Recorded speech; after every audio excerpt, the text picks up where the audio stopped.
see what's going on with everybody. I gotta find where everybody's at here. Where is everybody on the internet? Here I am running late. Ain't got no intro. I cut off the song too early. Just all kinds of stuff. But I'm still here. That's right. I'm still here. I'm still here cooking.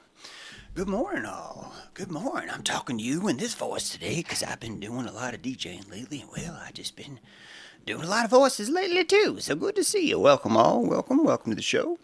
I've been having some, I'm not going to call them computer issues because really this is what happens when you move around a lot. But I'm trying to get the hooking, everything working right there. Looks like we got it. There are 0 people watching on Rockfin. That is interesting. Normally there's at least 1. But they're not there yet. Oh, wait, now there's 4. Okay, great. So it looks like we're hitting it. It looks like everything is good. Let me just move over here. I'm gonna be talking directly into the microphone, so you guys out there working it in a loud environment can hear me. Today is Wednesday, and I'm really glad you're here. I'm glad to be here too. Good morning, Amel. Great to see you. I think I saw Raina in there. I hope that I think I got that right now, Raina, right? Let me know if I did. It would suck to be under the impression that I had your name right, and I didn't the whole time. But I'm pretty sure it's Raina. I saw her in there too. Yeah, thanks for being here, guys. I am running late today. Um, I was gonna try and stream. Anyway, there's just a lot to do to set up on this computer. One of which was even the theme song and the intro credits, which I have not been able to move over yet. But I do want to take a quick time to say thank you for all the patrons for being there, and thank you guys for being here. Thank you for your witness. It's good to see you. Yes, again, as if you don't know, well, you probably do. I'm late today, and I wanted to start on time, but things are going to be back to normal very soon. When I say normal, I mean like tomorrow.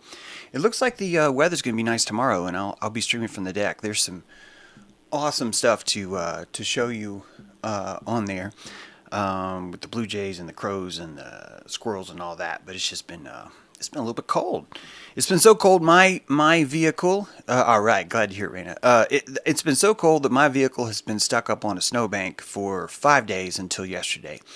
And yesterday, oh god, yesterday I laid down on my belly in the snow and basically took a shovel. I have a very low riding car. It just sits really low to the ground, and it has these like mud flap things. What do you call those things? The runners, like if you were a mafia guy and you wanted to like run alongside the car and have a Tommy gun, you could do that in my car, and so that makes it even lower. And anyway, if you could just picture trying to get snow out from underneath your car that's directly underneath the center of it, and it was fun. It took like 3 days to to get it out, and if you're asking why it took 3 days, that's because the snowplow put about 4 feet of snow that had to be moved first so that the end of the shovel, could also be parallel to the ground.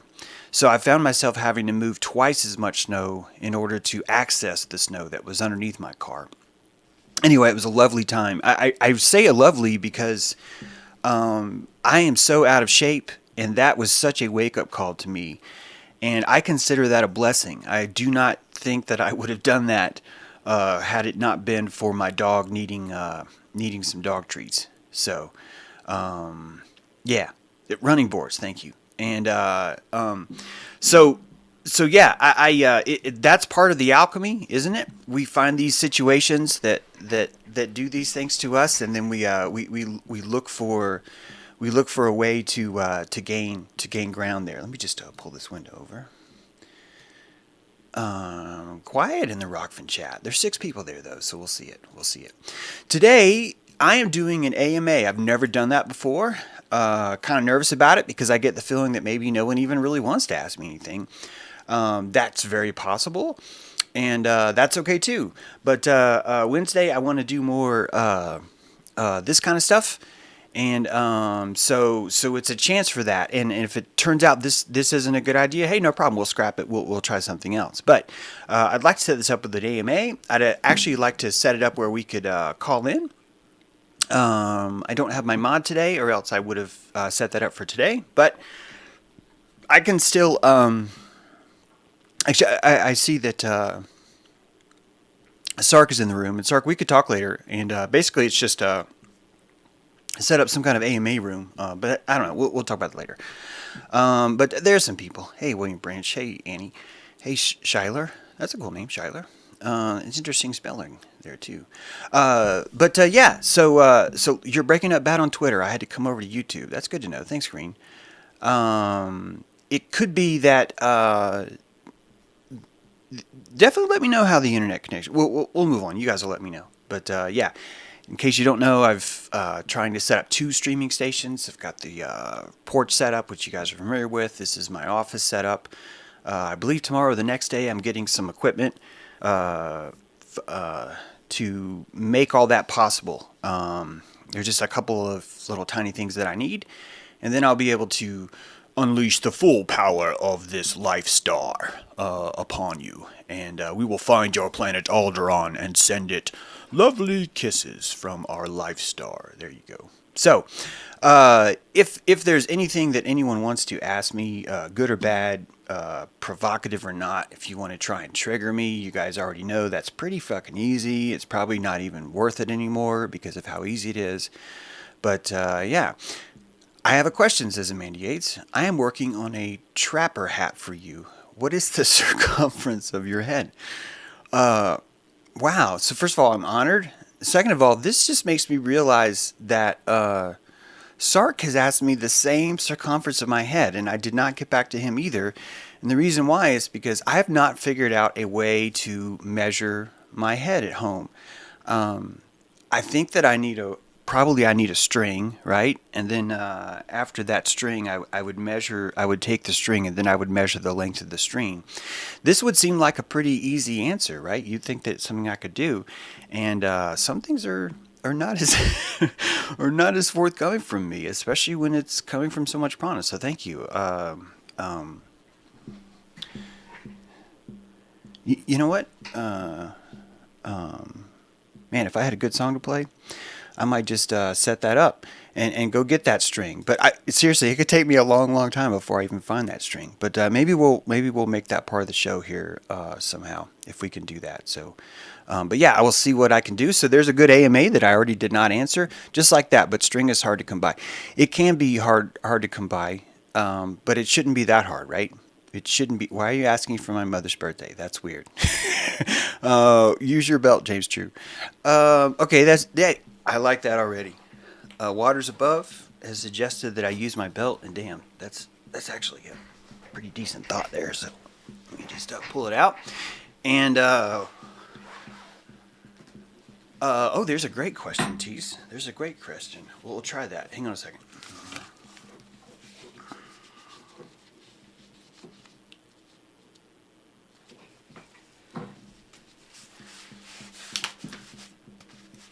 Okay, so this is step one, is I have my thumb. Step one is I have my thumb on the belt. Hang on.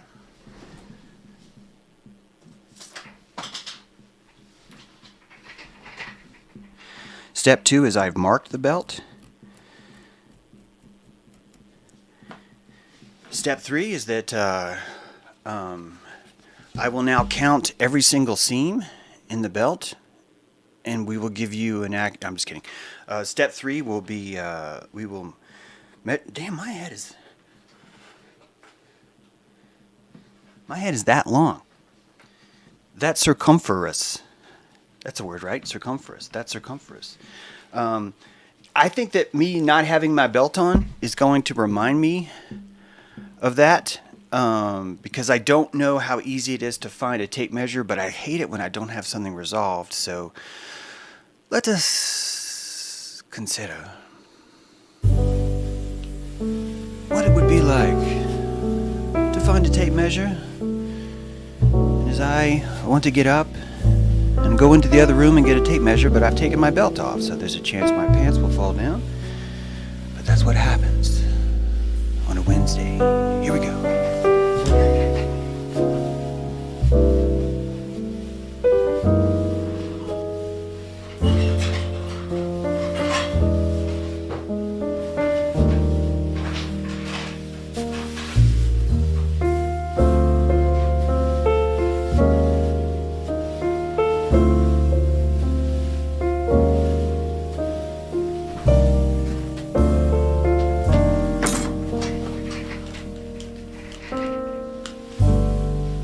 Yes.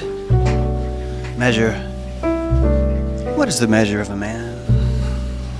What is the equilateral equidistance of the soul?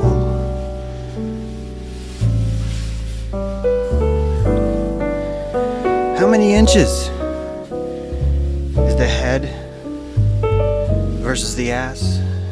And which one of these things the answer to it all? All right, so we have an answer here. The answer is... All right, we'll take guesses. We'll take guesses. Does anyone want to make a guess? Anyone want to make a guess for how the circumference of my head? Right now, ladies and gentlemen, take a guess.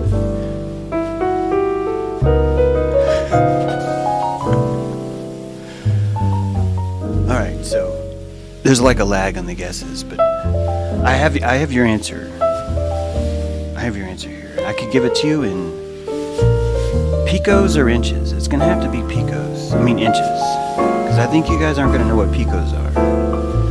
If anyone knows what pico is, let me know. Ah, yes. Measuring the head on a Wednesday. Oh wait, that's not the song. Where's the song? I'm gonna stop the music here in a second. Just looking for the song. Yeah. No, that's the skip. See, that was supposed to be the volume that I was dragging down. There's a lot to learn on this new system, and I will get there. 22.5 inches is the guess from Raina. Damn, that was a good guess. It's a really good guess. 33 inches by Keith, a little bit high.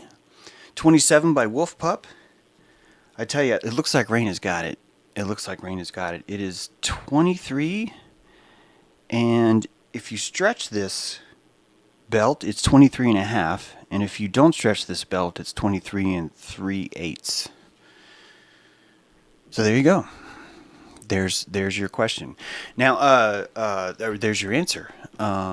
So thank you for that. On that, here's another one, because this is actually pretty fitting. This comes in from Teese, who likes to see what he can do to help the vitriol around here. Where's Teese's question? I'm glad this doesn't trigger me right now. It could have triggered me. There's half the time this could have triggered me. But the question from Teese's question: why are you so easily triggered?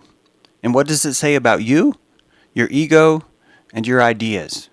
And then to wrap it up, Teese has placed a smiley face that has a halo around its head. And that's an interesting way to end a question like that. So, why is James so easily triggered? It's funny because, in fact, to answer this question, I'd like to take you back to Monday. And on Monday, we had another comment from. Yeah, here it is. This is an interesting retrocausal. Yeah, retrocausal Kimmy. Yeah, says, I'm a loyal fan, been watching you silently. Here we go. Windows. If I drag you to the right, I don't want you to suddenly change the orientation of my screen. I really don't. If I want to change the orientation of my screen, I'll go do that. I don't need you to do it for me. Here it is. Been a loyal fan, watching you silently for about 2 years now. Let's see if I can show you guys this. Chrome Monday. There we go. I'm a loyal fan, been watching you silently for about 2 years now, and love how deep your consciousness goes. However, there's always that, right? I can't consolidate the depth of your intellect and wisdom with the constant need for validation and approval from complete faceless randoms. From the background decor to just about every aspect of your presentation, you seem to be so vested in who says what. It's like watching a genius, precocious, young 18-year-old.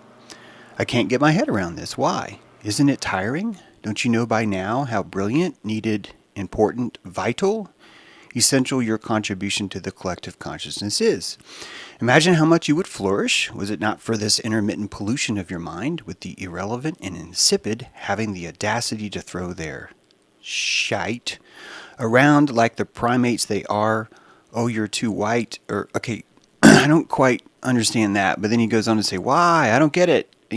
And I'm nowhere near close to your brilliance and awareness. I appreciate the compliment, though. And yet I'd even consider bothering with the barely conscious sleepwalkers. There it is. Why consider bothering with the sleepwalkers? Misspelling their worthless 2 cents in. Like I always say, if I wanted your opinion, I'd give it to you. The end. There you go. And I commented saying, sounds like you live in your rational mind. I live in my emotional mind. Most people can't handle it down here. And I don't mean that in a, hey man, look how great this place is that I have. I don't mean it that way at all.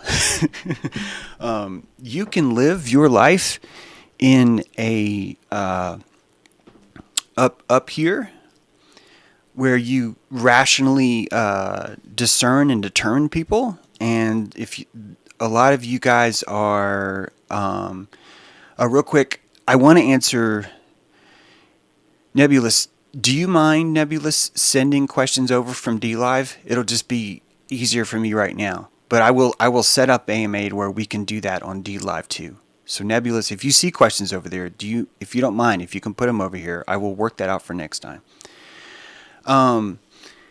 So I think he's misunderstanding your sense of humor, Flataccord. It could be Flataccord. However, Tease knows me. Now, this person is not Tease, the person on those comments either. And let's talk about that a little bit. First of all, I'm a very sensitive person. I believe that well, first of all, I need to talk about assemblage point, because you can live your life up here and function very well. You will have a fulfilling life. You will have a full cup. You will accomplish a lot up here.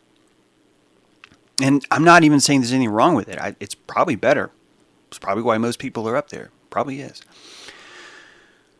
But when you get below your nipples, when you start to live either in your heart, and I don't think that I necessarily live in my heart. I think if I lived in my heart more, I would be like tremendously successful. What I mean is like the glow that would emit from me would probably be like epic. I would think that I'm not trying to say like a Hollywood actor or a musician, but that's as close as we have to someone who like really pulls a lot of witness in. But I would feel like that I would just pull in a lot of witness, that no matter how controversial what I said was, if my assemblage point was here in my heart, I think that it would be so commanding that there simply isn't a way for anyone. It would be so expensive for people to disagree with me that they would just find themselves agreeing. I believe this happens more than we think it does. I think I probably live more down in my intestines. I believe that my assemblage point is right in my belly. And when I say, I'm not trying to say that I always live that way, but I just under the impression that my default state is around there. It's around my intestinal stuff. And the intestines is really the realm of the sage, of the shaman. It really is. Inside your intestines, that's the future. You are able to discern and see things that are coming that you could not see from your head, because your head is thinking logically. Nor could you see that from, say, your Muladhara, which is even down lower, right? Like, so even below my intestines, I could live all the way down to my sacrum in my Muladhara, the most grounded place you could find. And all of these different zones, I don't think that one's better than the other. I think a truly Ubermensch man, the Superman, right, would be someone that would constantly be moving their assemblage point, which I think I do. I think we all do. And changing that perspective, sort of like a Cylon scanner, you know, this. But instead, it's like from your body, from your base all the way up, from your base all the way up, right? That the movement between these things is really what gives you the full spectrum, the full spectrumosity, right, of your opponent on the mat. Someone you love is your opponent on the mat in this instance. Someone that you hate could be your opponent on the mat too. Anything that's giving you vitriol, we look at as our opponent. But this is not something to be defeated. This is something to be compassionated to where it is resolved. This is how Genghis Khan would resolve his opponents. Genghis was not there to destroy opponents. He was there to swallow them, to make them part of what he was doing. And that is really the only way to see the mat, in my opinion. Because if you find yourself constantly trying to destroy an opponent, You simply start to live your life in that scarcity technology where you have to destroy something. You have to destroy something. And I think one of the reasons why I'm so sensitive is because I'm constantly offended by how popular that Nike archetype is inside the truth movement. That most of what we're doing, and I'm guilty of this too, Joe Rogan is a perfect example of that. I thought about that this morning. That we tend to dive into this thing and think, okay, well, all I have to do is find someone that's wrong and then defeat their point, and then I will be right by extension. And that's why the Genghis Khan approach is so much more caloric. Because what you're swallowing, you're going to be digesting. And if you're going to digest your opponent, it means you're going to be agreeing with your opponent. It's the only way to do it. Why? Because, if not, you will find that opponent inside you is a toxic menace to your system, right? It's acquisition. It's conglomeration. It's assembly. It's unanimous consent is what it is. And I think that, so that's not really necessarily why I get, why I'm quote, quote, sensitive. I will remove the quotes. That's fine. Why I'm sensitive. But I'm trying to show you that oftentimes I'm just remarkably offended at how hard people don't try. Like seriously, how hard people don't try really offends me sometimes. I say that because when someone is being a shit to me, I instantly enter into, not all the time, but when I have the calories for this and I want to Genghis my opponent, I will enter into a mode of compassionation. I will look at the opponent. I will say, how is this resolvable? Where are they coming from? Why did they see it that way? What is it about them that sees it that way? Why are we so far apart if we are? Things like that, right? And that in order to find that cohesion, I have to extend that, we'll call it warmth, for a sustained period of time.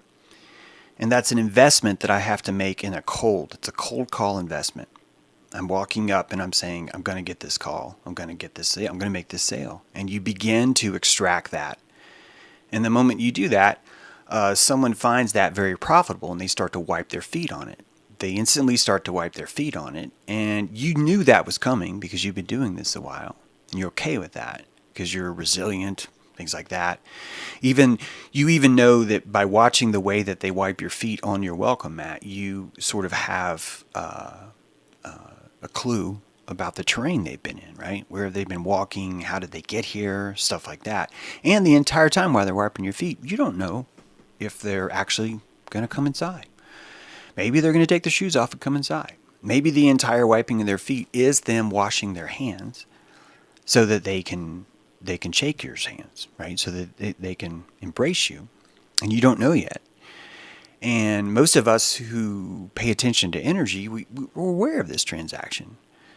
But those who are not aware of that transaction, and it gives them a huge advantage because they're able to kind of just start spitting in your house, and you really still don't know how much of this is wiping of the feet and how much of this is just them just wanting to get off on it, right? It's a gamble. And I think the reason why I get sensitive is because I over gamble sometimes. I do. I will I will take an exchange and I will say, no, I can handle this. I can totally handle this. It's fine. And so you begin the process, and that process either works out or it doesn't. And that's entirely going to be my fault based on whether or not I decided, is this worth it or not? I think probably what triggers me the most in that situation is myself.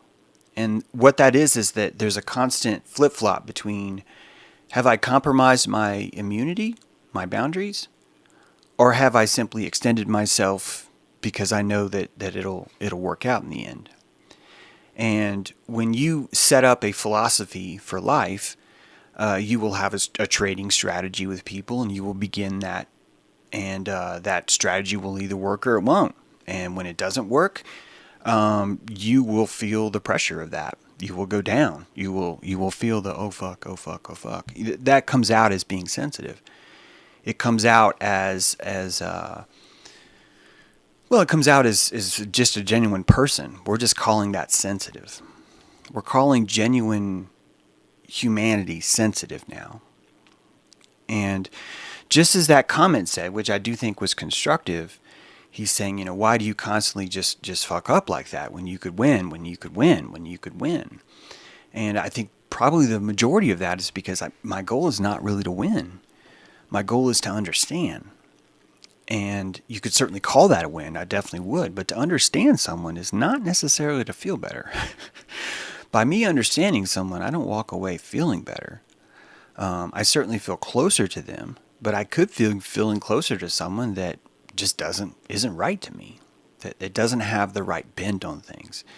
And so a lot of times you end up overextending, and then you get burned, and then you feel that way, and then you don't, and then you don't know what to do. Now, certainly we could say that the flaw is that you're affected by that.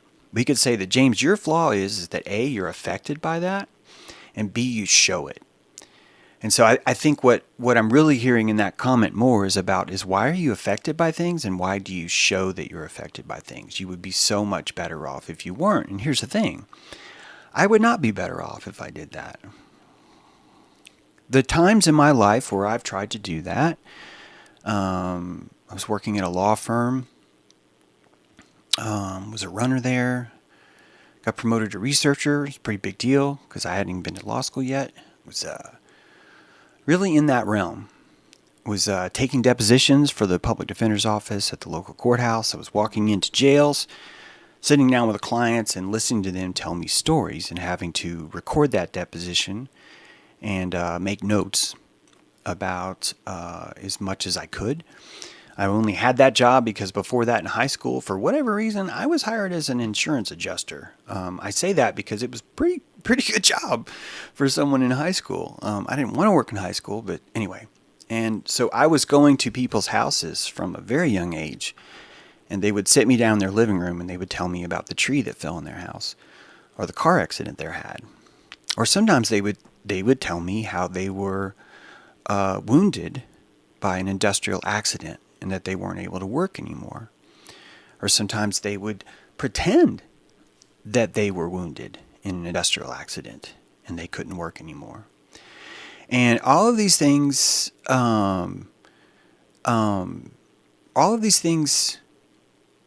end up making me not want to defeat or win. It made me want to be able to have a sort of emotional X-ray vision that would just show me, right? That would just simply enlighten me into how they are. And so to me, victory has always been, can I out-compassionate my opponent? And keep in mind, what I'm calling opponent is not like someone I'm trying to defeat. I don't look at it that way. It's the person on the mat who's giving me vitriol. Can I out-compassionate them? Can I maintain myself while also compassionating them? And I don't know of a dry, safe way of doing that.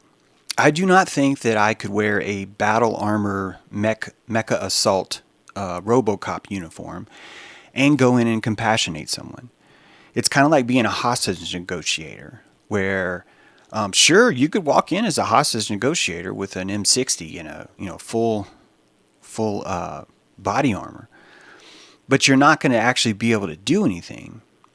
You can win though.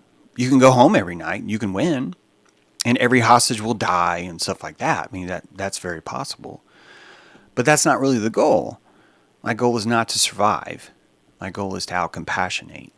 And when you start to raise up in your life from food, clothing, shelter, from the Maslow's pyramid, from food, clothing, shelter into the higher things, you start to realize that survival is not actually that important, that you're going to die anyway, that there's really no guarantee for that. Certainly I could insert my seed and put out lots of children, and I could vicariously hope to live through them by forcing them to adopt my same ideals or not, and struggling with that. I mean, all those things are definite possibilities, and I wish anyone luck who's trying that. I have no beef with that.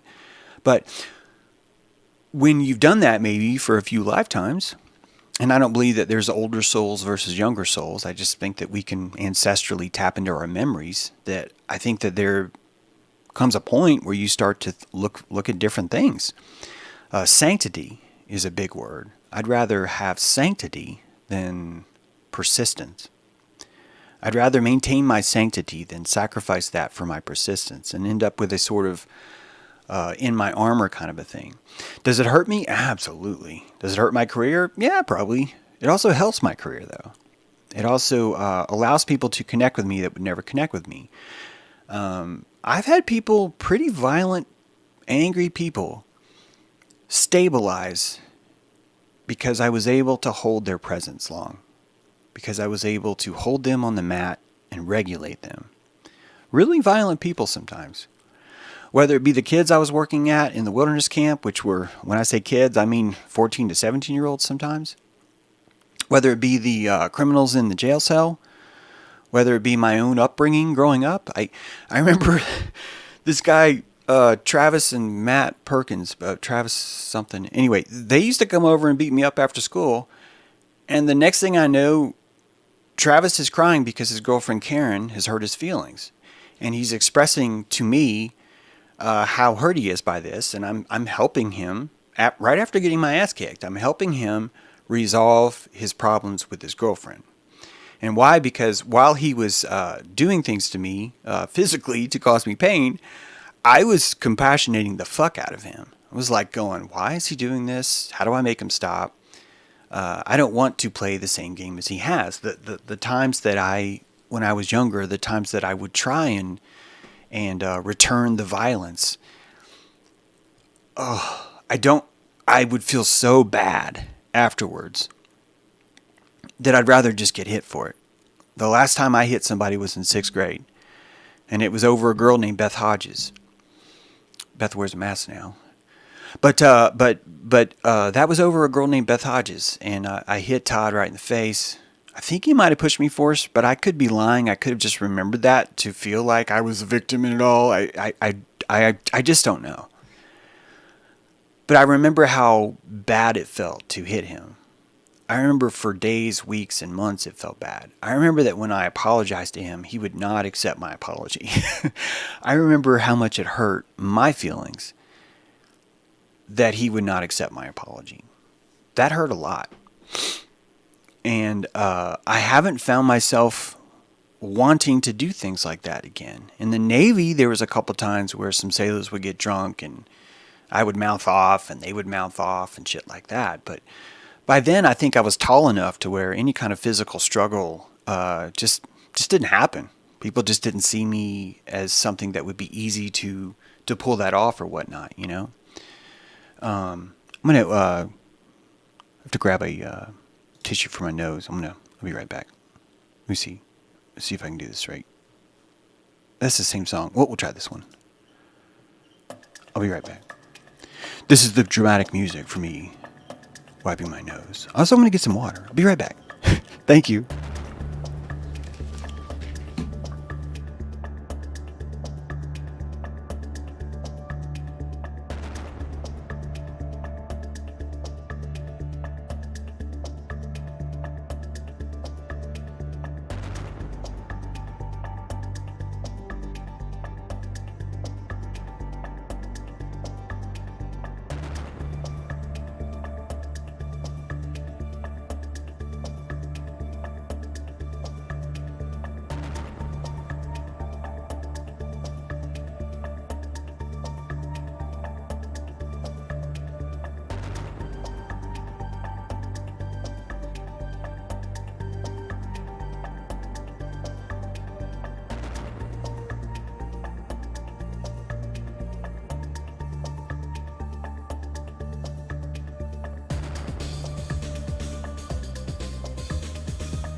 All right. All right. Thank you for that. I'd like to apologize for being so unprofessional today. But I wanted to put my belt back on too. Who knows if I have to get up again? So I wanted to put my pants back on. Although we definitely have no pants streams, so I'm not saying that won't be happening in my office. But until I'm really familiar with where the camera is and where it isn't, and when it's on and when it's off, I'm not going to try things like that. So back to that story to sum up that question, basically, in a very long answer. I compassionate to see people. I don't believe that we're supposed to. I don't believe that humans are a living alone kind of a species.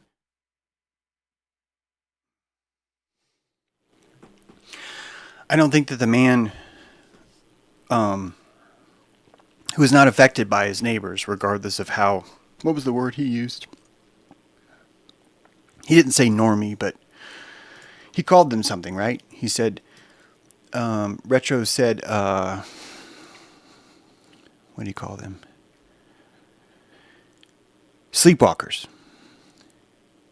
According to this, I'm brilliant and those people are sleepwalkers. And I don't think that is ever true. I think that some people might find that I'm brilliant, but those same people also will probably believe that there are sleepwalkers out there. And although there's nothing wrong with the word sleepwalkers, I guess, it does sort of connotate this sort of them kind of thing. And I don't believe in them. I don't. And what makes dojos so powerful, in my opinion, is that people are coming to dojo and they're noticing, why does my witness mean something here? Why is my witness important all of a sudden? And you're not going to be able to see sleepwalkers ever if you believe in witness. If you believe in humanity, you don't believe in... well, I call them sheep too. See, I'm being very hypocritical right here. But I'm trying to explain to you why I get so sensitive. It's because I expect a lot out of humans. And I realize that I over-expect a lot all the time. That I just expect people are doing the same thing I am, even though I know a lot of times they're not able to. But it offends me sometimes. And it throws me off because I have to spend more calories. And typically it's usually with someone who wants a victory. They want to defeat me. And I basically just have to watch that happen when I'm not even trying to compete. I'm trying to compassionate them. It's very difficult, and so I end up being hurt by that. Owen Benjamin's a good example of that.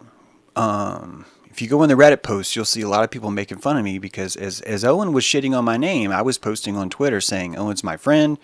I think he's just going through something right now. And that has really burned my ass. That has really come back to burn my ass because after that, there was like 4 or 5 just streams of just tirade after tirade after tirade. It was really, really making that a foolish decision of mine. And you're seeing the repercussions of that. I feel slighted in that way, and but not slighted enough to go back into my head. Not slighted enough to rationally just dismiss that and say, oh, well, that's because this or because of that or that's because of that. I still want it to work out. Brett Morgan asked about Flattoberfest. I would think that probably the reason why I wasn't invited to Flattoberfest was probably really trivial. It's probably really meaningless. And the fact that no one thought about me is probably just because I'm just not that important in their eyes. That no one that was planning or thinking about Flattoberfest considers my work to be that big of a deal to flat Earth. And that's just a truth. So why am I sensitive if that hurts me? Am I sensitive or am I genuine? Am I authentic for it? And that's the real question. And I don't know how the people that are saying you shouldn't let that affect you, I don't know even what that means. I guess if I was to move my Cylon radar back up and stay here, I could stay there and everything would be fine. But because I'm in the intestines, I don't think that's... I see a world that's fighting against flat Earth.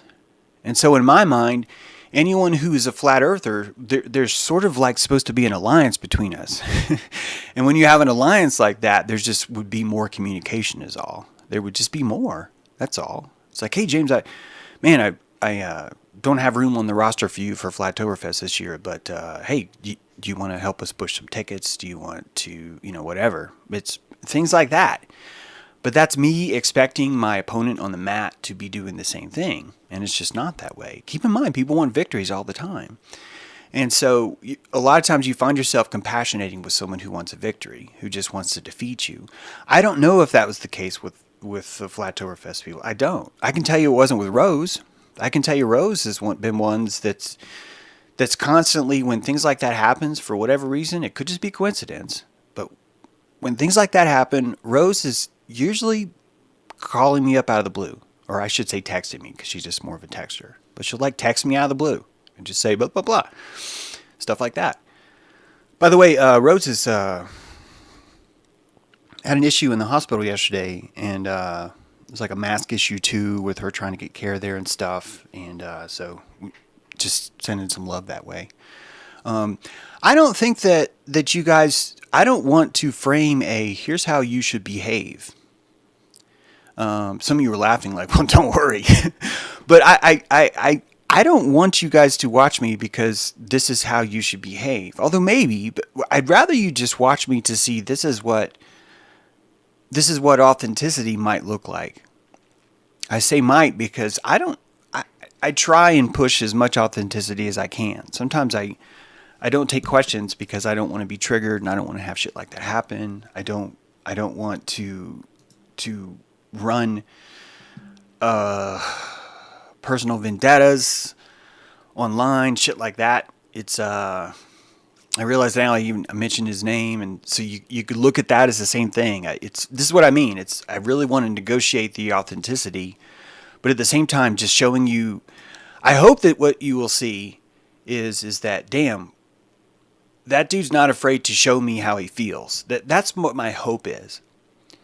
And so the goal of my channel is to show you how I feel, which is kind of directly contradictory to Retrocausal's comment, which is that I don't get it. I don't understand why you keep shooting yourself in the foot. Those weren't his words, but I'm just going to kind of roughly say that's kind of what he's sort of saying, right? Kind of like that. And it's part of the process, I would hope. I'm under the impression we're not here to succeed. We're here to learn how to be human. And so the best way for you to learn how to be human is simply to see that it's okay to be authentic, right? Right? That you just see that. That's all. And that becomes more important. Sigma, elbow cough. That's a great example. If you're going to call people letters, oh, well, this John is actually a beta. So John's no longer a person anymore. He's now a beta, or he's a sigma, right? Or he's a gamma. That's showing you the poor resolution, the 8-bit resolution, right? You've got 8 bits. 1, 2, 3, 4, 5. You can either be alpha, beta, Charlie, delta, and that's it. And so everyone outside the world is going to have to fit into one of those letters. That's how you crush something. That's how you defeat something. That's how you smash something and feel good because I'm a crusher. I crushed that thing, which was a sigma, right? It's a completely different approach to life. And you'll crush. You'll do great. And you'll find other people that want to crush, and all of you will look at each other and go, we are so much crushing more than others. And not once will you notice, what the fuck does the word crush even mean? What is the fucking goal of crushing exactly? Is this making the world better by crushing something every day? And that triggers me. It triggers me because as we get older, you would think that, I guess I always thought, it's kind of like the Georgia Satellite song, I've got a little change in my pocket going jing-a-ling-a-ling. I thought for fuck that song would just end and people would stop playing it, and I tried to respect it and be like, okay, we get it, you like that song, but would you shut the fuck up about it now? And that tends to set me off because when you hear the same thing over and over again, it's kind of making you crazy because maybe you have a deep mind and you're looking for something deeper. Maybe it's harder to find something deeper like that because all of us are living in our heads pretending that we've crushed something or pretending that nothing phases us anymore. I don't trust people that aren't fazed by things. It doesn't bring me confidence. The only time that would bring me confidence is if we were at war. If we were at war and everything was shit, I would want someone to crush. I would be like, we need a crusher. We need someone here who's going to kill anyone who tries to get in our foxhole, right? That's what you want. And that's that food, clothing, shelter thing. And that's those same people will say you're a failure if you don't have kids, right? Because they're telling you, all I want to do is survive. I want survival, survival, survival. And so anyone who's not survival is a complete failure. So anyone who's looking to expand their art, who's looking to expand their consciousness, who's looking to expand their compassion or whatever, none of those matter unless you're crushing, unless you're reproducing, unless you're doing things like that. It's not to say it's wrong, but it's most of the world is run by that. It's why we have vaccines. You end up desperate for survival so much that you will rake your child's arm like a plow in the field and smear cow pus in there and throw him into a barn for 8 weeks and tell everyone he's going to crush this thing. He's going to crush the virus. He's going to crush it. And then you're going to have vaccines. Why? Because you crushed it. Because you crushed that too. It's a way of survival. And I think it becomes necessary when you're in that sort of mentality. Wherever your assemblage point is, it's not wrong having your assemblage point up here. It's not wrong having it here in your throat chakra. It's not wrong having it in your heart. It's not wrong having it in your belly. It's not wrong having it at your base. It's not wrong having it in your sacrum. That these are 7 different vistas that you can navigate your ship, right, as the pilot of that. And that becomes tiresome sometimes. And when you're doing a live stream where nothing's scripted, you find yourself either saying, well, if I'm not crushing right now, I shouldn't stream. Or I should fake that I'm crushing while I'm streaming. Or I should try and be authentic. Or I won't stream. Those would be maybe 4 choices. There's certainly more. I tend to waffle between the last 2, right? Am I authentic? I try and crush sometimes. Sometimes I'll go on tirades like that. And but just like when I hit Todd Mitchell, I hit him square in the face. I just fucking nailed him. I just felt like shit. Hitting someone, crushing him, made me feel like shit. And I didn't want to live the rest of my life thinking in terms like that. I think that's why when I noticed when I was at the lawyer's office, this is not going to work. Do you know who told me I was not going to be a lawyer? The public defender. The public defender did. Hank Hill was his name. Yeah, his name was Hank Hill, I swear. Hank told me that. And I did a good job for Hank. I worked for him for like a year and a half. And I really looked up to him because I thought this is what I wanted to do, is be a lawyer. And I was asking him one night, I was a bartender. It was like I was bartending and I was working in the public defender's office, paying for college. And remember one night we were having a drink. He was having a drink, actually. Actually, I was having a drink because we had closed early for some weird reason. But we were sitting there talking about it, and I was like, Hank, when I'm in the jail talking to this one guy, blah, blah, blah, and it's so fucking obvious he did it. And I get that my job is to write down the deposition and tell you all the things that we can talk about and all the other ways that we can maybe prove this or prove that or whatever. But I don't know how you would do that in court, Hank. How is it that you get up in court and you fucking know this guy did it and you're going to not do it? And Hank certainly, had some other things to say about how the process works, the legal process works. But one of the reasons why I really liked Hank is because Hank was real. And Hank didn't fool me full of bullshit. He looked me right in the eyes and he said, I don't think you're going to make it as a lawyer. And he was dead serious. And he was right. He was right. To preserve the Union of James would require me not to be a lawyer. And that if I was going to try and go into that world and become a crusher, right, to constantly crush things, it was going to be lying all the time, every day, lying. A lawyer's job is to lie. And we can call it, no, a lawyer's job is to defend the law. Yeah, that's lying. I'm sorry, but it's the same thing.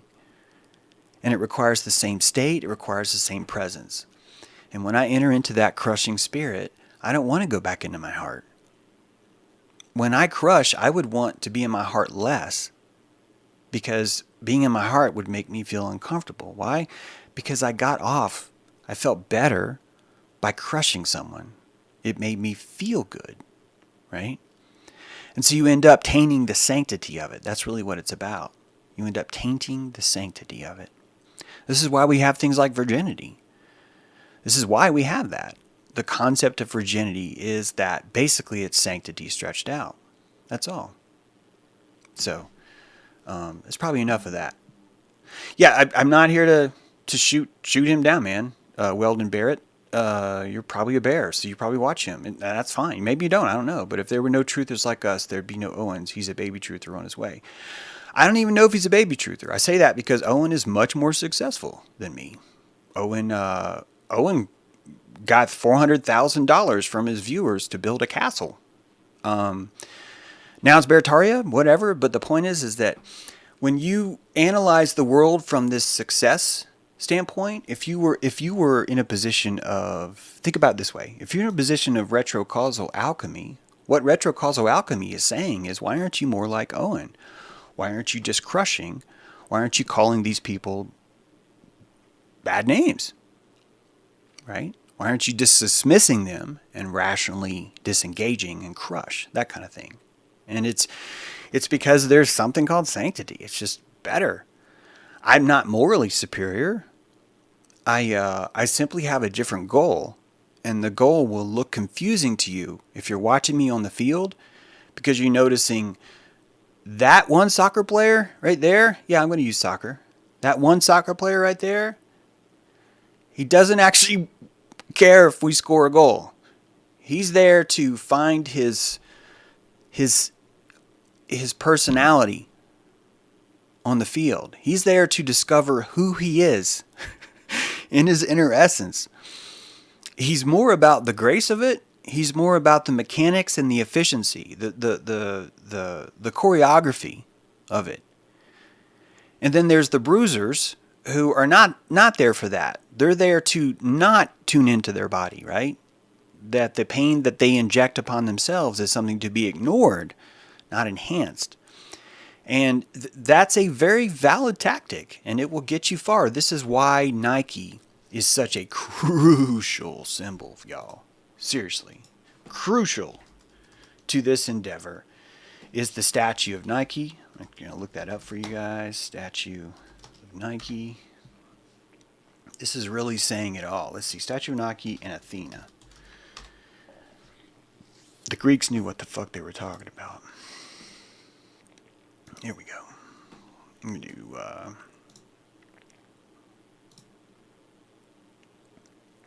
you guys can see this now. You're looking at a Athena and Nike. Athena, the goddess of wisdom, is the tall figure, right? About 12 times the size of Nike. Athena is going to take a lot more food to feel nourished. Athena is going to require a lot more calories to survive. But what's in Athena's hand is Nike. Nike sits in her right hand, and what does Nike have? A laurel. A laurel, and she's handing it to Athena. Now, what's really crucial about this is Athena is not looking. This is really, really crucial. Athena is not looking. That what Nike's trying to do is crown Athena victory. She's trying to give the goddess of witnessness victory. Nike is a crusher, see? She crushes things. Look at the logo of Nike, right? That's about winning. It's about crushing. Athena is the goddess of wisdom. It's not about crushing for her. However, if you look at this, you see the struggle, because Athena is making the sacrifice of Nike. She's saying that I don't want to crush. I want to be wise. And these are very different things, aren't they? I mean, not only are they very different, but success is found in different ways. Success does not even look the same, does it? That success in the wisdom way would be completely internal. that it would be based on how Athena feels about herself. And only when you would lack that feeling, that wisdom, would you fall for the laurels of Nike. Would you say, oh, why do I need to worry about how I feel about myself when I can crush and get this laurel? This laurel will dawn me and make me better. And the only reason why that makes you better is because you weren't inside yourself to begin with. When you're living inside yourself, those things become difficult, right? Those things become very difficult. What is the question you wish someone would ask? Thank you for the super chat, Delanoti. I'm wondering if that's a deeper meaning too. What is the question you wish someone would ask? I can't think of a question that I wish you guys asked. I'm really glad that what Teese asked. I'm really glad that Teese is there. Teese reminds me that when I try for things like Sanctity, that people are noticing. I'm not trying to say it's all Teese, but I like that. I like questions like that. I like questions that are challenging and hard like that make me reevaluate what all that means, right? What it's all about. I want to make sure I didn't miss anything here.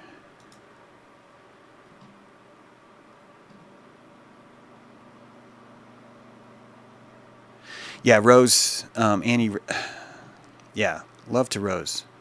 She's simultaneously trying to save her body, but also trying to make the world a better place at the exact same time. And sometimes she's using saving the world as a distraction from her own body problems, which I think is so fucking brilliantly human. It's so much respect for that.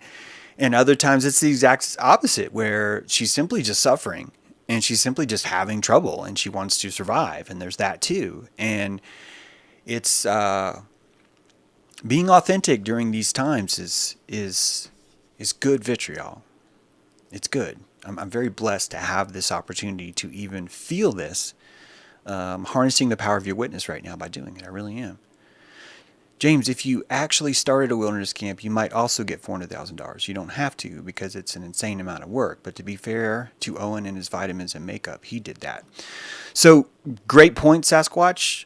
This is going to sound really petty as fuck, but Owen raised $400,000 literally 3 days after I was telling people about how cool it would be if we opened a wilderness camp. That's actually part of why I feel so burned by him, is because that what he's calling Beartaria is actually this wilderness camp. And that was not a thought before. And I know we can say, well, James, why do you think Owen repeats everything I say? And it's because so much of that has been regurgitated. It's like literally the exact same words are coming out. And it wasn't that he raised that $400,000, because I wanted that wilderness camp so bad that I asked Owen. I said, hey, man, let me get this thing started. Start it down here in the South. We'll get it going. He said no. And that's his prerogative. Why? Because he crushed that. He raised that money. He crushed that. Guys, I'm going to be hurt by that. I am. And I get we can say how I shouldn't talk about it and I shouldn't be bothered by it. And one person said, well, it's only because you annoyed him or whatever. And it's like, yeah, of course I annoyed him. Fucker stole a really, really good idea and is not doing it. If he was doing it, that'd be a different story, but he's not. Yeah, he grabbled that from me. You're exactly right, Andrew. He grabbled that from me.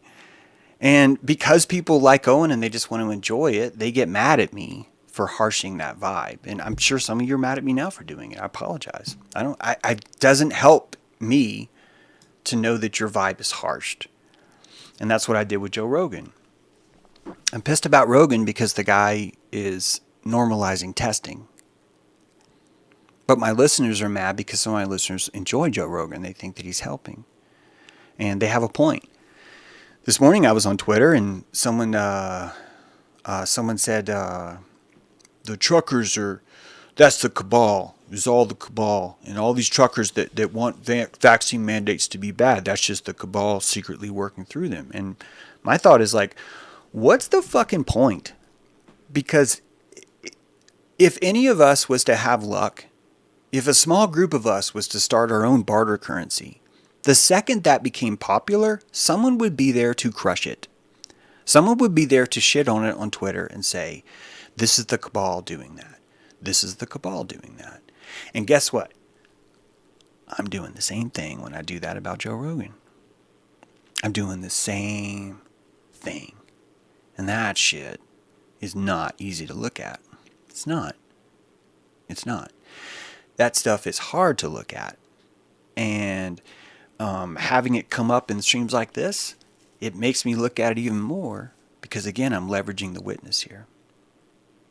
I still like the term crush and will continue to use it. I've used my final words to go forth and crush, and I don't want you to regret your words, not at all. I think if you were in your heart, you would see clearly the lesson of Nike here. I think there's a deep lesson here. The mythology of this is deep. Deeper than we want to admit. That's why we have mythology. That's why we have it. This is what it's all about.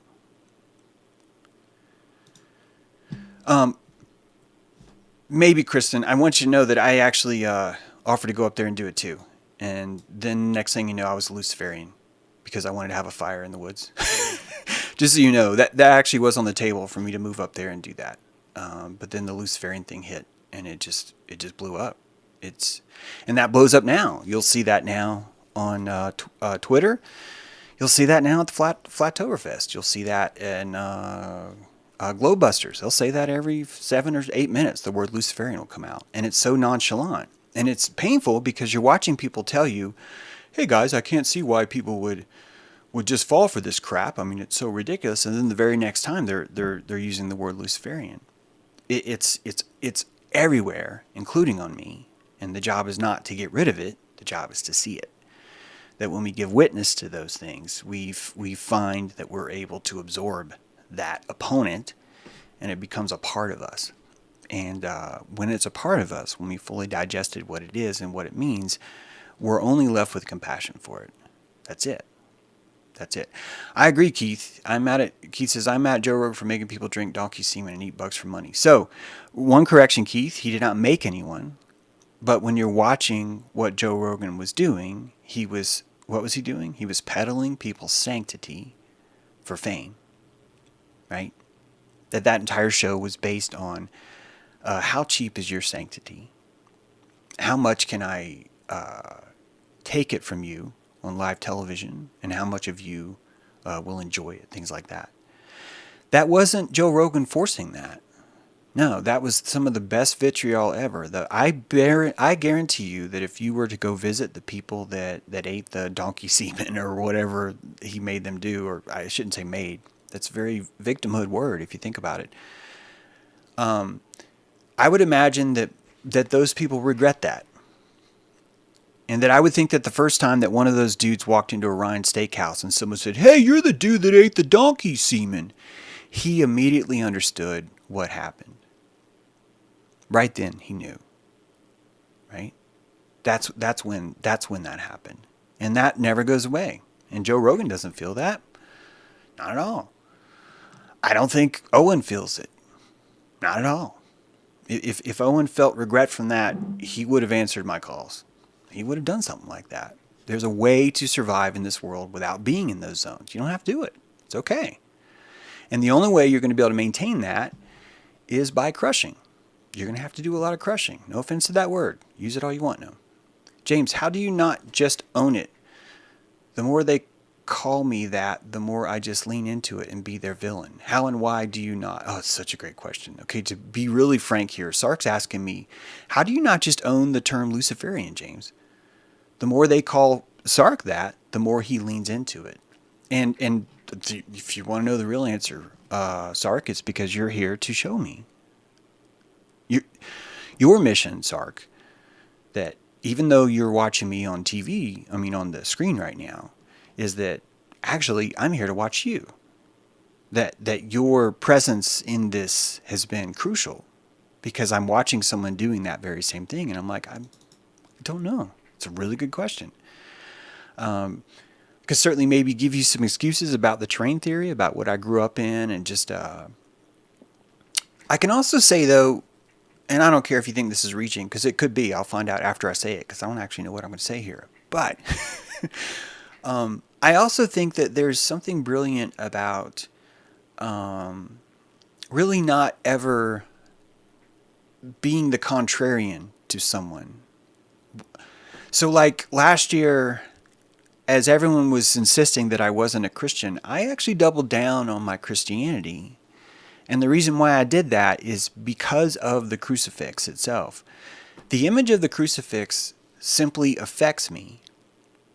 It affects me deeply.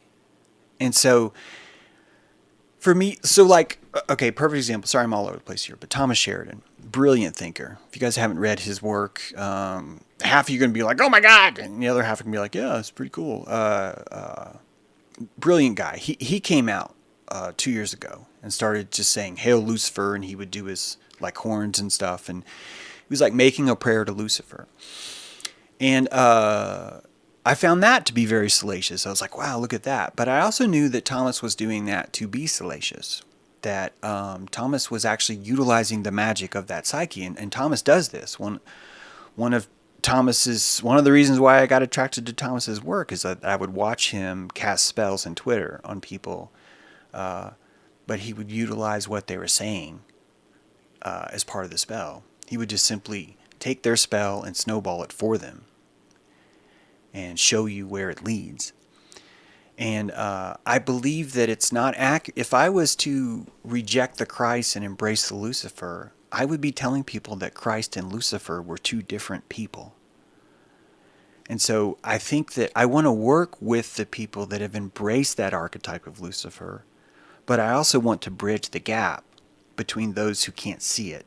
I believe that the underswing of that pedal, the momentum that we knew to ride our bike, is at a very crucial level when it's at the bottom, right? That the Satan is the fall of man and Lucifer is the rising, this new morning star, right? Jesus said in the Bible, I am the new morning star. That this fall and rise, there's a dark, empty point in between these two things. And that empty point has allowed most of us to exist in this realm of survival, where we just want to survive. And it becomes easy in that world of survival because you can just crush things. You can just destroy things. That is your survival. Will we kill the ones who are not wearing the same color hat as we are? That's the idea of crushing. I will destroy that system. And that because I destroyed that system, I am therefore right. I am righteous, right? Behind my codpiece because I have that. If I can get people to see that this pendulum is the same, then we've now created a bridge for people to escape from this realm of survival crushing and move over into this escalator of, but a new dawn's coming. Why do we need to crush in the morning? Maybe in the morning, maybe crushing isn't the right thing. Maybe the best thing to do here is to be quiet. Maybe it's time to listen. Maybe it's time to embrace what the light's telling us. But if you've been the person that's been surviving the whole time, that's going to destroy your entire paradigm. If you've lived your entire life in the fear of darkness, and you've been able to outcrush everyone else in their fear of darkness, you're not going to want the sun to rise. The moment that sun comes up, you've lost all of that embodiment, that fulfillment that you felt by being the crusher. As times change, as markets change, as the sine wave changes, I've learned that the best place to be is in the center of my boat every time. And it doesn't matter how profitable it might seem to appeal to Nike, that I want to maintain my center. And the center is not going to be the most popular place to be. It's going to be harder. It's going to be harder sometimes. And a lot of times you're going to want to take the victory. You're going to want to feel that. You're going to want to say, oh, I just want to fucking crush this shit so I can be done with it. But you're not going to be done with those things. Those things will just cycle back around next time, and the next time, and the next time, and the next time. And you can keep crushing them, but your kid will be gay. He will. He'll be gay. The atrazine And the psychology will eat him alive. And he will grow up in that system and go, I don't want to crush. I want to do the tangent of crush. And so if you find yourself not profoundly affected by the vector, but by your center, I think you'll probably have a better chance with your kids. I say that from personal experience in the wilderness camp. I don't have kids, but 11 to 14-year-old strangers, about a dozen of them, I did know. And they were living through some pretty vitriolic shit where they were surrounded by crush or die. And that there was something else there. Most of them weren't ready for that. And I wasn't even pushing that because I wanted them to survive. But you will survive better by being in your center, right? By not falling for these appeasements of victory. So much of the debates now online is that. Looking at there's a channel called I Hypocrite. I've been enjoying LP's work because LP's always on the cutting edge of what's happening in the news right now. And as I'm watching him debate, I'm realizing why I will never be able to do that. Why? Because I'm not going to spend 2 months reading into the intricacies of critical race theory. Why? Because I'd rather just have a discussion about how we're all human. I'd rather have a talk about the cause of racism has nothing to do with the color of skin. It has everything to do with the amount of energy someone has in their body. And that if your plasma is low and you feel threatened, you are going to look for havens in your world as much as you're going to look for dangers in your world. And that it would become quite natural for you to distrust when your plasma is low. The lower your plasma is, the less you will distrust. And that prejudice itself has nothing to do with race. Just the word prejudice itself will become a function of that because it's a defense mechanism. It's no different than if you brought home a stray dog and that stray dog is just like really, really, really guarding his food. And you could look at that and say, you're a rude dog. You're a piece of shit. Da, da, da, da, da, da. Or you could understand, where is his survival mechanism at? Where is he right now? And so instead of looking at critical race theory as a one side's wrong and one side's bad, I think you should just throw out the entire concept and simply look at the electricity of psychology. What is the psychology of someone feeling a certain way, right? That prejudice will naturally come when anyone's in survival mode. The moment that someone's in survival mode, they will enter into prejudice. And that's a good thing. That's a good thing. That prejudice is showing you that this person has value in their life. They want to survive. And that the survival instinct is actually a healthy thing. You can work with that. The last thing you'd want is someone who didn't want to survive. Right? It'd be the last thing you wanted to do. So when we start to deconstruct all these things, you find out right away, well, the moment you start to deconstruct this, it's no longer popular. Why? Because I'm walking into a football stadium and everybody's convinced this is the Super Bowl. One team's going to win, one team's going to lose. And that I'm one of the few in there that's saying, maybe the game's stupid. Maybe it's stupid. And it requires a lot of calories to tell 50,000 fans that their game is stupid. Requires a lot. You're going to get sensitive. Not only that, but when you're telling people their game's stupid, people who want to crush are going to get very angry at you. They're going to get very upset, and they're going to use you as part of the game. They're going to say, here's what's ruining the game. Our team will win if we just burn this Luciferian over here. And so you enter into contracts like that. And the crowd pays for those contracts, the bread and circus. You're watching that grow more popular. And someone like me who's pushing a different take, hey, let's not just go out to the parking lot. Let's leave the property. Let's find a place that doesn't have concrete. Let's do something else. That will always be a less popular decision, or at least it will be for a while.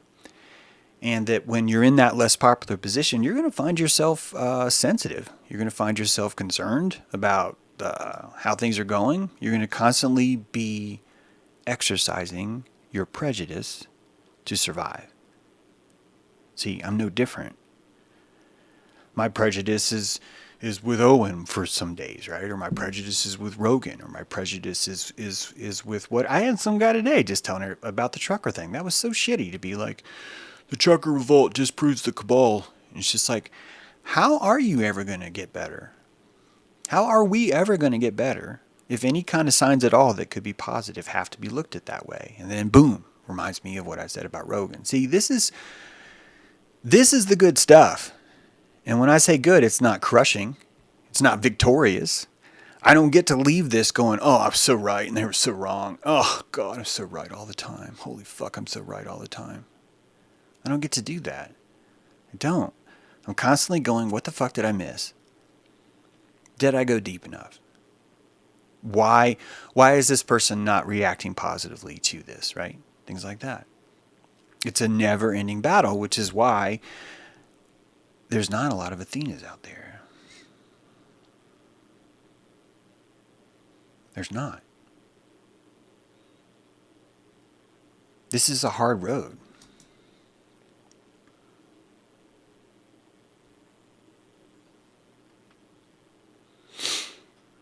There's certainly other roads that are, it's going to depend on you. Some of you might find it easier to be there, right? It's going to depend. All of it depends on it. All right, let's see if we got any more questions. I like the idea of being childlike, not running around calling everything evil, but seeing everything as neutral, and you're out exploring with your... Yeah, you're out exploring with your dad, and there's nothing that can even scare you there. You're right. You're right. Good to see you, Nate. I've not seen that show, American Gods, but I hear you saying, Andy's saying it has some good takes on that. Yeah, I bet it is good. I say that because that's a good actor, that one dude from Deadwood, right? Although the last season of Deadwood was just pure crap. Sorry.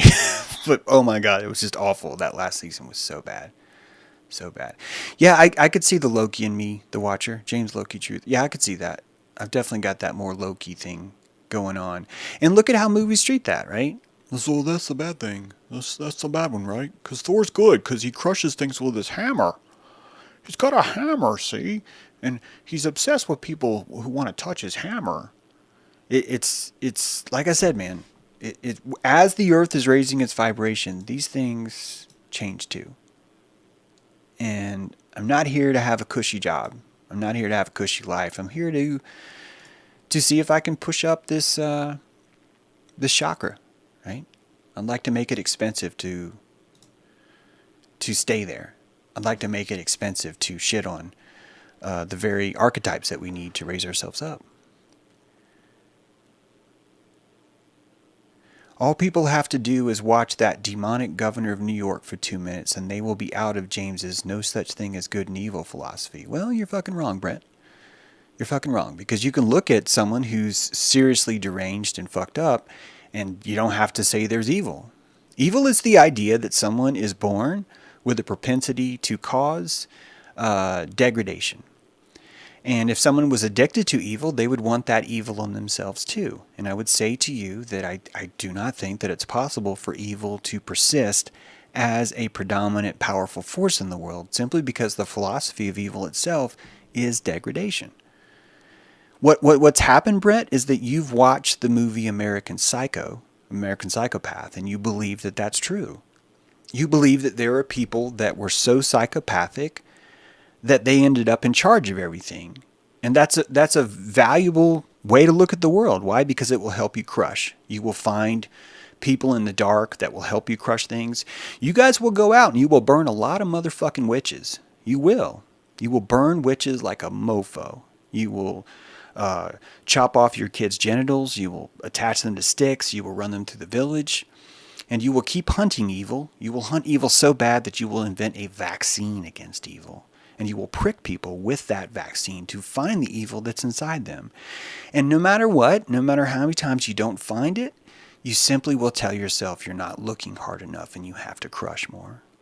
And you will keep doing that. And it sucks. It sucks to see that, Brett.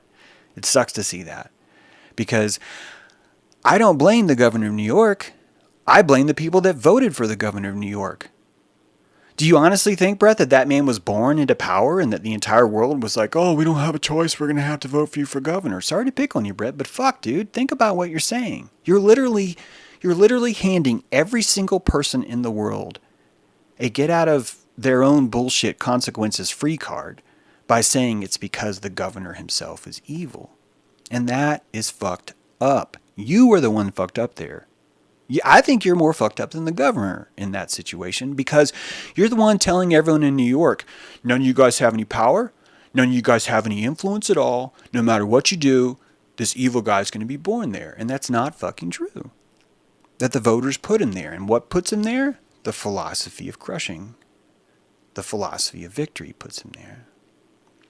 Do you believe psychopaths exist? Yes, I do. Absolutely. I believe that psychopath is a state that one enters into where they end up starving themselves from other places in their body. The psychopaths that I have met in life don't actually do that well. You guys, we try and say, that's a great point, Noam. I hope I remember that one if it doesn't scroll too far. The psychopath, we like to say, well, the psychopath is able to outpredict your every move, but no. The psychopaths that you meet in the world will not have an emotional radar for you. The reason why they won't have an emotional radar for you is because that emotional radar is loud as fuck. Anyone, no matter how evil they are, wants to go to sleep at night. They do. You want to sleep comfortably at night. Inside you, you have all the resolve systems that you have running through dream state, through organs, through all that stuff. And that the turmoil that you cause yourself will be reflected in those things. Well, but what if it's not turmoil because you're psychopathic? Great. And how would you get there? You would get there by evacuating yourself. And the moment that you evacuate yourself from those faculties is the moment you are not able to out-simulate your opponent on the mat. It's not possible. It's not. When you look at all the psychopathic killers that we have in history, the show never shows you the victims. The show never analyzes what was the propensity of the victim at that time. We're talking about natural law here, guys.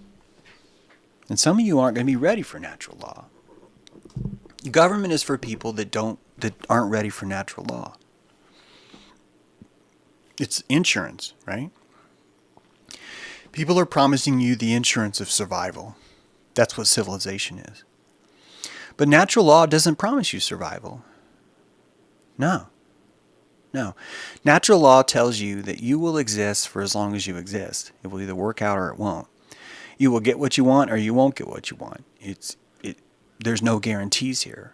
There's nothing insurance about this. However, if you prosper and you thrive, you will notice that there's a place for you in this world just like there's a place for anyone else. There's not a single psychopath at my bird feeder. The blue jay's a dick. He's definitely a dick. But the blue jay also lacks a lot of survival skills that the other birds have. That there is built into this system this regulation power that occurs. And a psychopath is not able to tap into that regulation. It's not. Guys, psychopath is the perfect scapegoat for someone who wants to be a victim. And when you have a world full of victims, you're going to look for victory as being your highest ideal. When you have victory as your highest ideal, people will want you to stay victims. You will want to maintain that state of victimhood. Are there people that are profiting from that? Absolutely. Absolutely. But we haven't actually called that evil yet. The reason why I haven't called that evil yet is because that was a consensual contract. And the moment that you call that evil is the moment that you're trying to say that wasn't a consensual contract. We are really trying to say that the lady who was brutally murdered, raped, all the other stuff, you keep piling it on. She was pregnant, she had her dead grandmother, seriously, pile on whatever you want. That all those things that make it the most horrendous, salacious crime you could possibly imagine came down to a consensual agreement that she made with that killer. That's a very difficult thing to swallow. Some of you will not be able to swallow it, and so you get mad. And the people who are not able to swallow that use words like Luciferian agenda to try and digest that we're living in the natural world and that these things are part of the process of why you're here.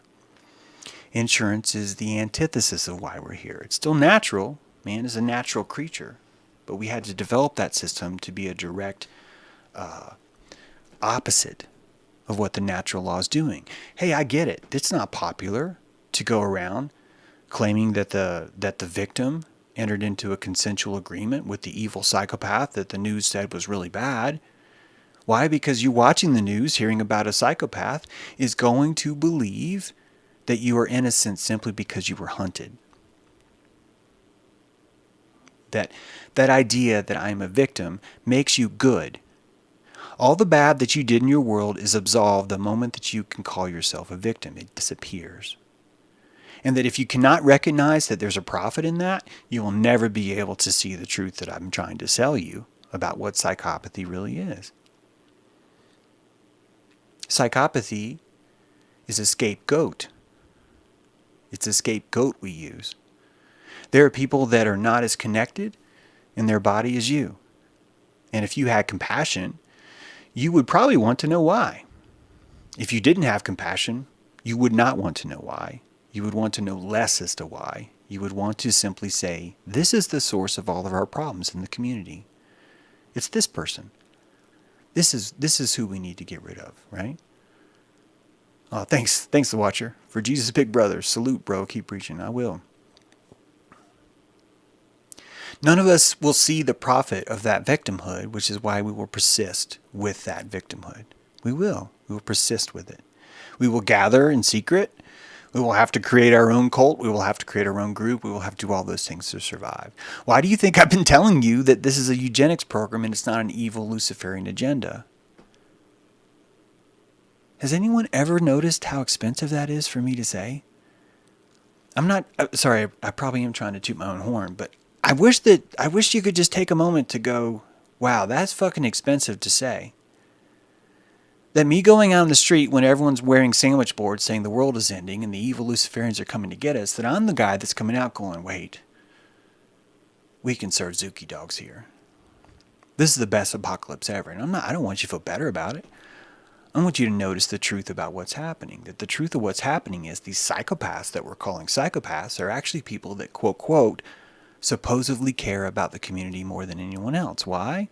Because they started buying into the bullshit. The cleansing bullshit, right? The self-righteous codpiece, the victory crush, right? Of we will crush this virus. We will destroy all those who try and favor us because we are God-loving and everyone else is God-hating. You enter into that because you're absolved of all your sins the moment you can find that goat. You can look at that goat, you can tie a ribbon around it, and you can say, goat, we're going to fucking push you off a cliff because we are absolved now. And that when you look at what the government's doing, none of us seem to want to admit that we're the ones that allow the government to do this. Not a single one of us wants to admit that. We have to insist that it's this, that it's this, that it's this. And we do that every day because instead of looking at our neighbors going, hey man, why are you being such a victim? We look at our neighbor instead and say, yeah, you are a victim. I'm a victim too. And you guys start licking each other's wounds. Sorry, not you guys. I do it too. We all do this. It's a part of humanity. But we end up licking each other's wounds. And if you lick each other's wounds long enough, you're going to end up in a circle jerk, insisting that the evil Luciferians want us to go out and gather in the woods and have fires. So we're going to go out in the woods over here and gather fires instead. You end up with this fucked up shit because you don't want the victimhood to end. You want it to stay. You want to profit from it. Raising the vibration of this earth will require people to stop using the words psychopath and narcissist. It doesn't mean that there's not a narcissist exists, but it means you have to change the anatomy of what you're rendering in the simulation when you see a psychopath and when you see a narcissist. The only person that would ever be able to survive in politics is the person that could lie to everyone all the time, nonstop. It's the only way. which means that we have created a system where we've literally said, we're looking for a liar, and we want that liar to outcrush all the other liars. We're looking for a victory liar, someone who's more liar than anyone else. Someone who, no matter what they did, no matter what happens, no matter what they said, they will always look sharp, and they will always tell you whatever the fuck it is we want to hear. Now, you could say, well, that's the psychopath did that to us. But no, we begged that psychopath to appear. We took an entire world of scarcity and said, we have a new position, the most powerful position in the world, and it can be yours as long as you are willing to lie more than anyone else. And so we elect them. What is an actor? What is an actor? An actor is someone who, no matter what, no matter how they feel, no matter how much they disagree, they are able to regurgitate a statement on cue with a certain emotion. The most powerful positions we have in this world are actors, politicians. Most powerful figures in this world are liars. Now you can say it's because we're all innocent and there's just a handful of bad people that happen to be really fucking good at enslaving billions of people, assuming that's the number. Or you can look at it a little bit different and go, fuck, look at what we're doing. Holy shit, look at what we're doing. Which do you want to do? I think the fact you're watching me maybe is proof of what you want to do. I think some of you maybe that still watch Owen and me are maybe struggling between that. I don't know. I don't even watch him anymore because of how painful it is to see someone who could have helped me start this wilderness camp and fuck it up and turn it into a goddamn castle where he shits on everyone all the time because they're not crushing like he is. It's shit like that. Of course that's going to be mad. Of course I'm going to be mad at that. Why would I not be mad? I've spent since I was in my 20s trying to build something like this. I've actually watched this happen with other kids that were supposedly the scapegoats of their family. The kids that I had were actually pushed out by the family going, our home unit would be fine if this kid wasn't here. And so what do? They send the kid to the wilderness camp. And so I'm supposed to be training these psychopaths. My job was to rehabilitate psychopaths. So maybe I have more experience in that simply because of my life experience. Maybe. Maybe that's what shaped me this way. Maybe I'm just fucked in the head. Who knows, right? Who knows? It's not supposed to be that cut and dry because your discernment is really the ultimate here. What you discern. And there's no even right answer. Harmony Frontier House. In order to not become the thing that you hate, you should probably unblock Lee Johnson. No, not going to do it. For months and months and months, over a year, Lee Johnson has been nothing but a pissant to everyone else in chat. I told Lee that if he wanted to be unblocked, he could send a super chat for $19. But he can't do that. Instead, he's got to ask you, Harmony.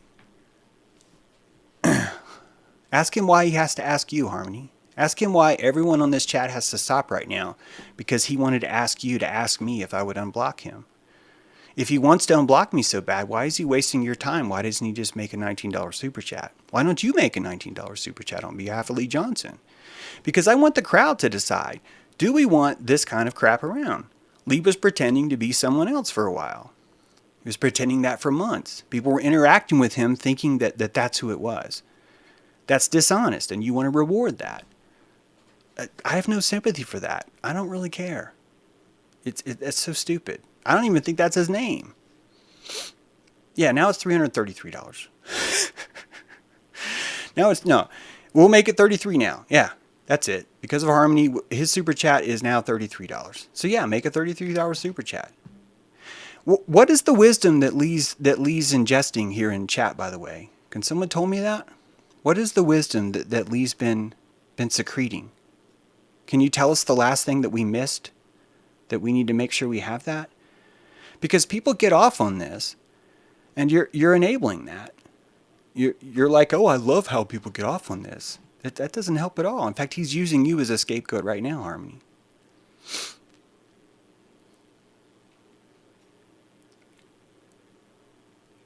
Yeah, that's, Lee's a good example. For a while I was people don't even know who this guy is. This was all like last summer. But for like last summer, literally like every day I was working on Lee, working directly with him, dedicating showtime to that guy. I don't understand why that would be better. I really don't. It probably isn't even Lee. It is probably Steve. It is probably Steve, and that's fine, man. That's fine. Lee says he doesn't. Lee's telling you that, Harmony. In fact, he's got you working for him. You're now his lawyer now. It's kind of gross.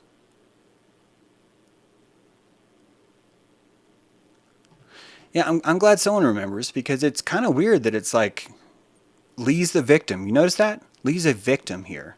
Have you noticed that? He's a victim because he's been silenced unfairly. How about Lee, you tell Harmony all the shit that you've said to other people in here, and then we'll decide. Why don't we start there? Okay? Full responsibility is a tough thing for most to accept. Of course it is, William. That's why we're here. That's why we have 72 vaccines. Can you imagine what it was like to fear, is your kid going to die? Not knowing, well, shit, am I supposed to smear cow pus in his open wounds or not? What am I supposed to do? Like, how do you resolve that? And the point is, here's what's beautiful about God. You're never going to know. Why? Because that world doesn't exist. All that matters is where your discernment ended up. That's the sanctity. Sanctity would be completely ruined if it turned out to be a victorious thing. Sanctity can never be victorious. Look at what happened to indigenous populations in America. All of us say, well, they were defeated, right? All of us say, well, they were destroyed. They were cannibalized. They were completely slaughtered. They fell because of how weak they were. They were crushed. But if you really unwrap that veil, I think you'd find out that they actually won. That the indigenous population were the ones that were like, hey, Wetiko, we don't want that in our blood. We don't want to live here that bad to where we're going to have to evacuate parts of who we are. That becomes super prevalent as you start to unwrap what American history is. You begin to see very clearly that not only is victory more important to sanctity, but no one noticed it. That's the biggest message, is no one noticed it. That this entire time we were just taught, oh, well, it's because they lost. And they didn't lose. They won. But if you're in victory mindset, you're never going to see that. No, it sounds confusing to say won, but please keep in mind, it's just the language is just limited because we think in this terms of Nike. We think in this way. So Harmony, you're engaged to Lee Johnson. Then, man, I hate to do that, but unless you're going to pay $33, I'm going to put you in timeout. That's what you get for being engaged to the wrong person. Lee does not like the show. If he did, he would stop pretending to be other people. That's just him causing trouble. So, something to think about. I really don't need your witness that bad if it comes with Lee Johnson. I just need you to know that. If Lee wants to apologize, he can apologize. He can write a comment saying, wow, I was just a shit about this and about that. If he wants to, go for it. But he's not. Instead, he's going to ask his fiance to go fight his battles for him. That's pretty fucking lame, Lee. Pretty lame. As you start to unwrap all of history, you really start to see that the cultures that disappeared, that doesn't mean that they failed. Doesn't at all. We don't even know if maybe it's possible that when a culture succeeds, when a certain DNA chain succeeds, it is granted the victory of death. It is granted the victory of I have finished now. I have completed my task here, right? That becomes the new measure. And the entire world's built on top of that. Critical race theory, right? Feminism. Those things are concepts of victory. Yes, just like the Mayans' veil. Good point. That's the mindset of victory, is critical race theory. The mindset of victory is racism, right? The mindset of victory is systemic, psychopathic rulers in charge of our destiny. If we say that indigenous population was so weak, they didn't have no fucking president. And we're going around sticking each other with vaccines. They didn't. But they kept slaves, James. Exactly. Exactly. They kept slaves. Wait, what do you mean, James? Isn't that supposed to be a bad thing? No. No. We would even have to relook at how we think of slavery.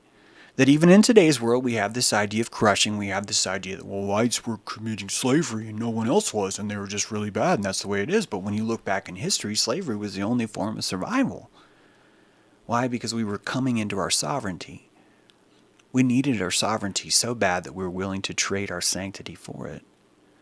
And the entire Rome was built on slavery. And the very same day, the exact same day, and you know, it's kind of fucked up that I can't even say this on the Skeptico show, but the exact same day, the day that we, quote, quote, liberated all the black people in America was the same day that every single male, including the blacks, in America was now a sharecropper for their own time. The Internal Revenue Service was founded on this same day as the Emancipation Proclamation. I don't mean the same hour, the same month. I mean on the train itself. As they were casting both those things, both those decisions were made at the same time. And the system we have now is so much worse than the system that we had then because we were crushing. We were crushing the Indians. We were crushing all these other things that were happening. And so you end up with these debates on top of debates on top of debates that have nothing at all to do with the original point, which is that the indigenous people died because they had sanctity. That they weren't willing to engage in a life with people that had given themselves herpes from cows, cow herpes. And that their entire culture and society is based on a centralized leader who tells them what to crush, who tells them what's okay and what's not okay. Sanctity wins when no one's looking. And there is no reward for sanctity that looks like Nike. There's no laurel. There's no crown. There's none of that stuff. If you want to know why Boutique worked, the answer is because it was profitable. It has nothing to do with what was psychopathic. It has everything to do with what was profitable. Psychopathy is profitability. We're just scapegoating it. It's victory. That's all. The person who wins is the person who sees the opportunity and takes it and will spend the rest of their lives trying to be comfortable with it, right? That's why so many actors are so miserable, because they don't have themselves anymore. That's why so many actors will show you pictures of themselves naked, because they have no sanctity to protect. And that's why I tell you on this program that the shame that you feel is sanctity. And we've got it all backwards because we do not like feelings. We think feelings are a problem. We think there's so much of a problem that we think shame itself is evil, when shame is actually the field of sanctity that you're having. That's what it is. It's people who think slavery doesn't exist are retarded.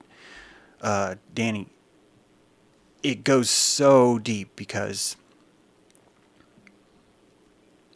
one of the problems with having a low ego is that you'll have to lie to yourself about how you're not a slave while you are embracing slavery more. That's the downside. That's not having ego. That's not having pride. That's not having reputation. You want that more. You want that slavery more. Things are easy when you're under the chain. Someone's there to tell you if you're good. Someone's there to tell you if you're bad. Right? You don't have to think about those things. And if you felt like you were good and someone told you that was bad, well, guess what? You don't have to think about any of those things, because now you get to wallow in your victimhood. Now you get to go out on the street and you get to pick a scapegoat. Who do you think blacks are right now? A scapegoat for white culture who wants to think that they're not in slavery. The only thing that stops what we're calling the white man right now from knowing that they're in slavery is their insistence on how badly the blacks were in slavery before. The entire thing is built on that. That's why Skeptico had such an issue with that. That's why White Slavery Matters isn't a video that has over 10,000 views. It's pathetic that that video doesn't have 10,000 views. I'm sorry. I wasn't even on screen most of the time, so we can't say, well, it's because of you. We can't say that. Some good shit in there. But we're not selling that because we're in a football stadium. We're selling victory. It's a completely different place, right? I can't even reach the appetite here because it's based on salt and alcohol. Very, very different things, right? It's a very different kind of nourishment system.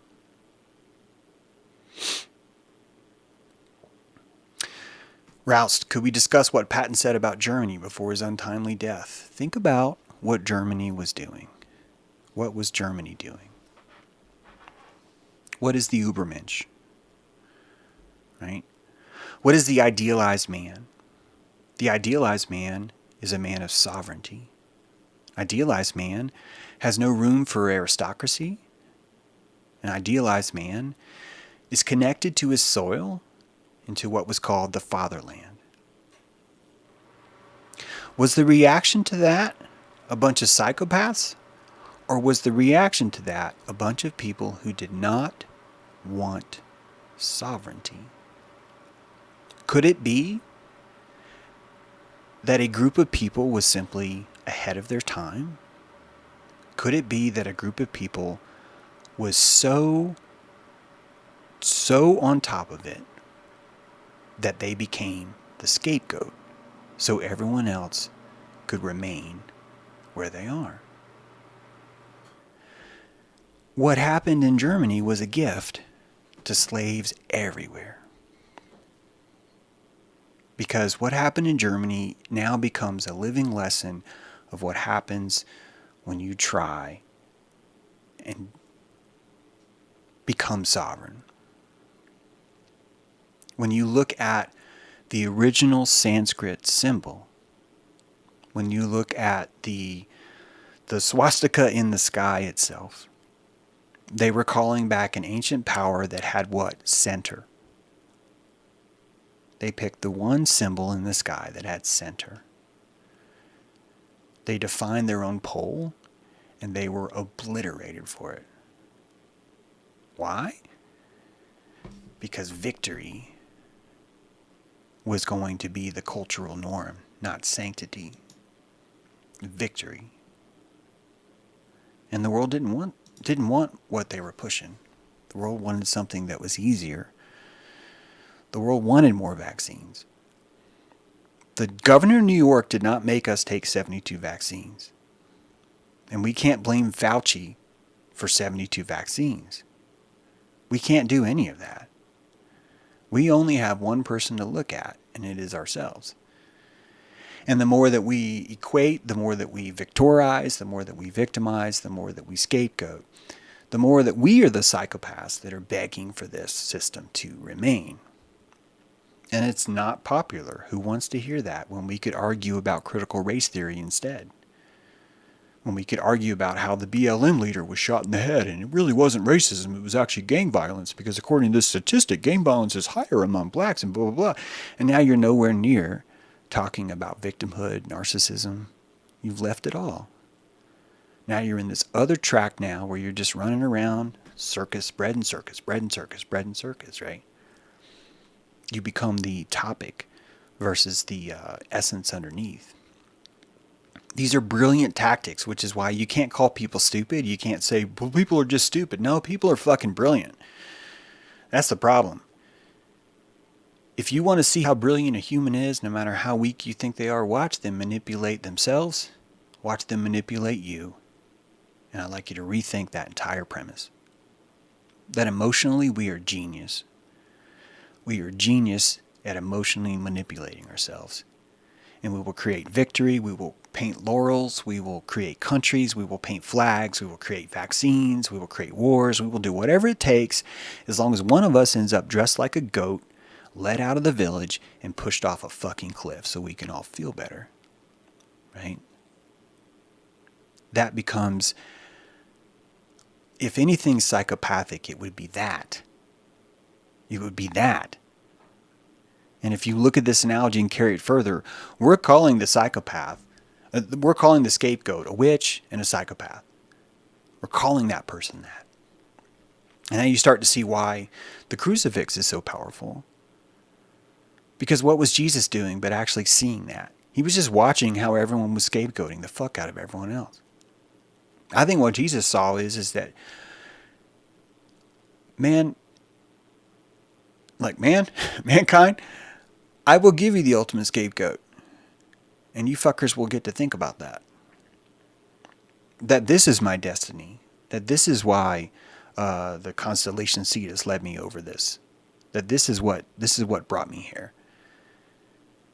Jesus wasn't going for victory. Jesus wanted sanctity.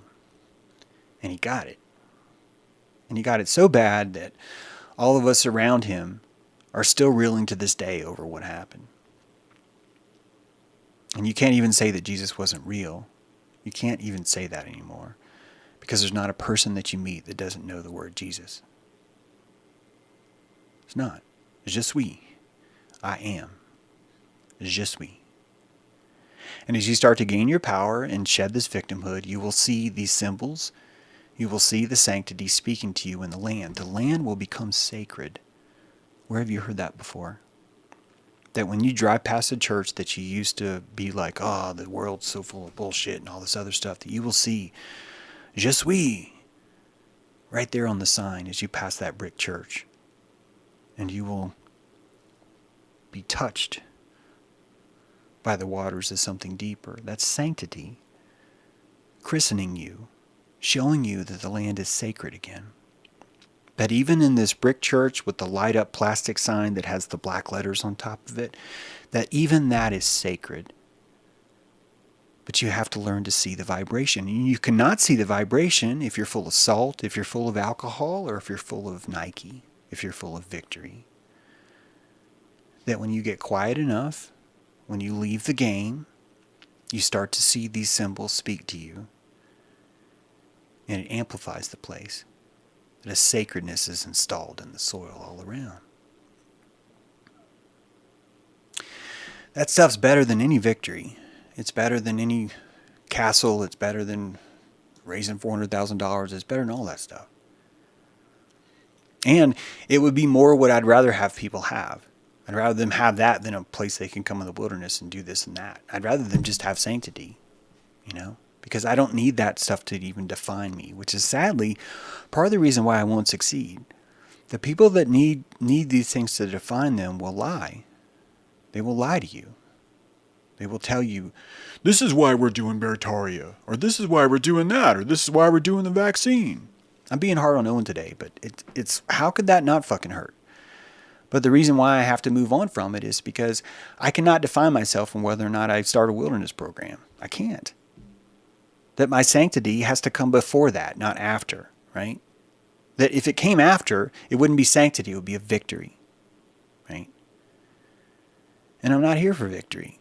If I was here for victory, I'd have to crush a lot of people. I'd have to go back to 6th grade and say, Todd fucking deserved it. He didn't deserve it. Todd didn't deserve that.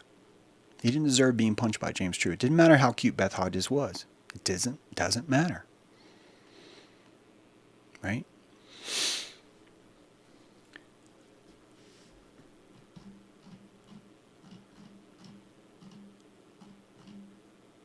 Just seeing if there's anything else here. Oh, thank you, Simon. Great show, James.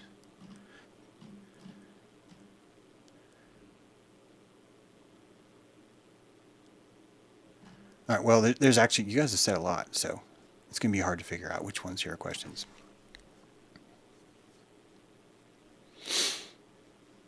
The earth is not a spinning ball. Victory is not as important to you, Borican. That's what the earth is not a spinning ball means. Because a spinning ball is victory.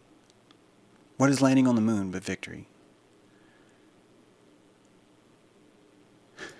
Todd will likely come across your stream and say, I am honored to have received that punch from the great James True. Yeah, we can hope, Shiva, but I kind of doubt that. I would assume that Todd's totally fine. But yeah, it's if Todd would have accepted my apology, I meant it when I was trying to give it to him. And I just haven't seen him since. It does feel good, though, when you apologize to someone and they accept it. There's been other people that I've apologized to in high school. And that works out great, man. It's great. I find sanctity when I apologize for something, not victory. And if you're out for sanctity, you'll be more into apologizing for stuff like that. You will. Same with Lee Johnson, right? And Lee Johnson, if you're listening, which I doubt you are, but look what you did to your fiance. Getting her kicked off, too, because you can't handle your own shit, man. Why don't you be a fucking man? You know my email address, james@jtrue.com. It's literally everywhere on all of my websites. Write me. Tell me how much you enjoy my show. You were just being a dick because it felt good. Just be honest with it, man. Don't send your girl to do your battles behind you. That's fucking lame as shit, dude. Grow up. What's your take on the program in the new Matrix movie? Kazna, I didn't see the movie, but I watched, actually, ironically, I watched I Hypocrite review that movie. And it was just like, oh, God. Oh, it was really bad, wasn't it? Now, it could have been bad because I just wasn't as immersed in the culture then as I was now. It could have been that. And the whole time while I was watching that, I just kept telling myself that it was... And I say that because the Star Wars was the same way. When I saw that Yoda doll, that baby Yoda, I got really offended. I got offended by that doll. It offended the fuck out of me. It looked so bad. I was offended by it. But I was offended by most of the Star Wars movies, and so I realized that that's me being spoiled. I have my own grapes of spoiled, so to speak.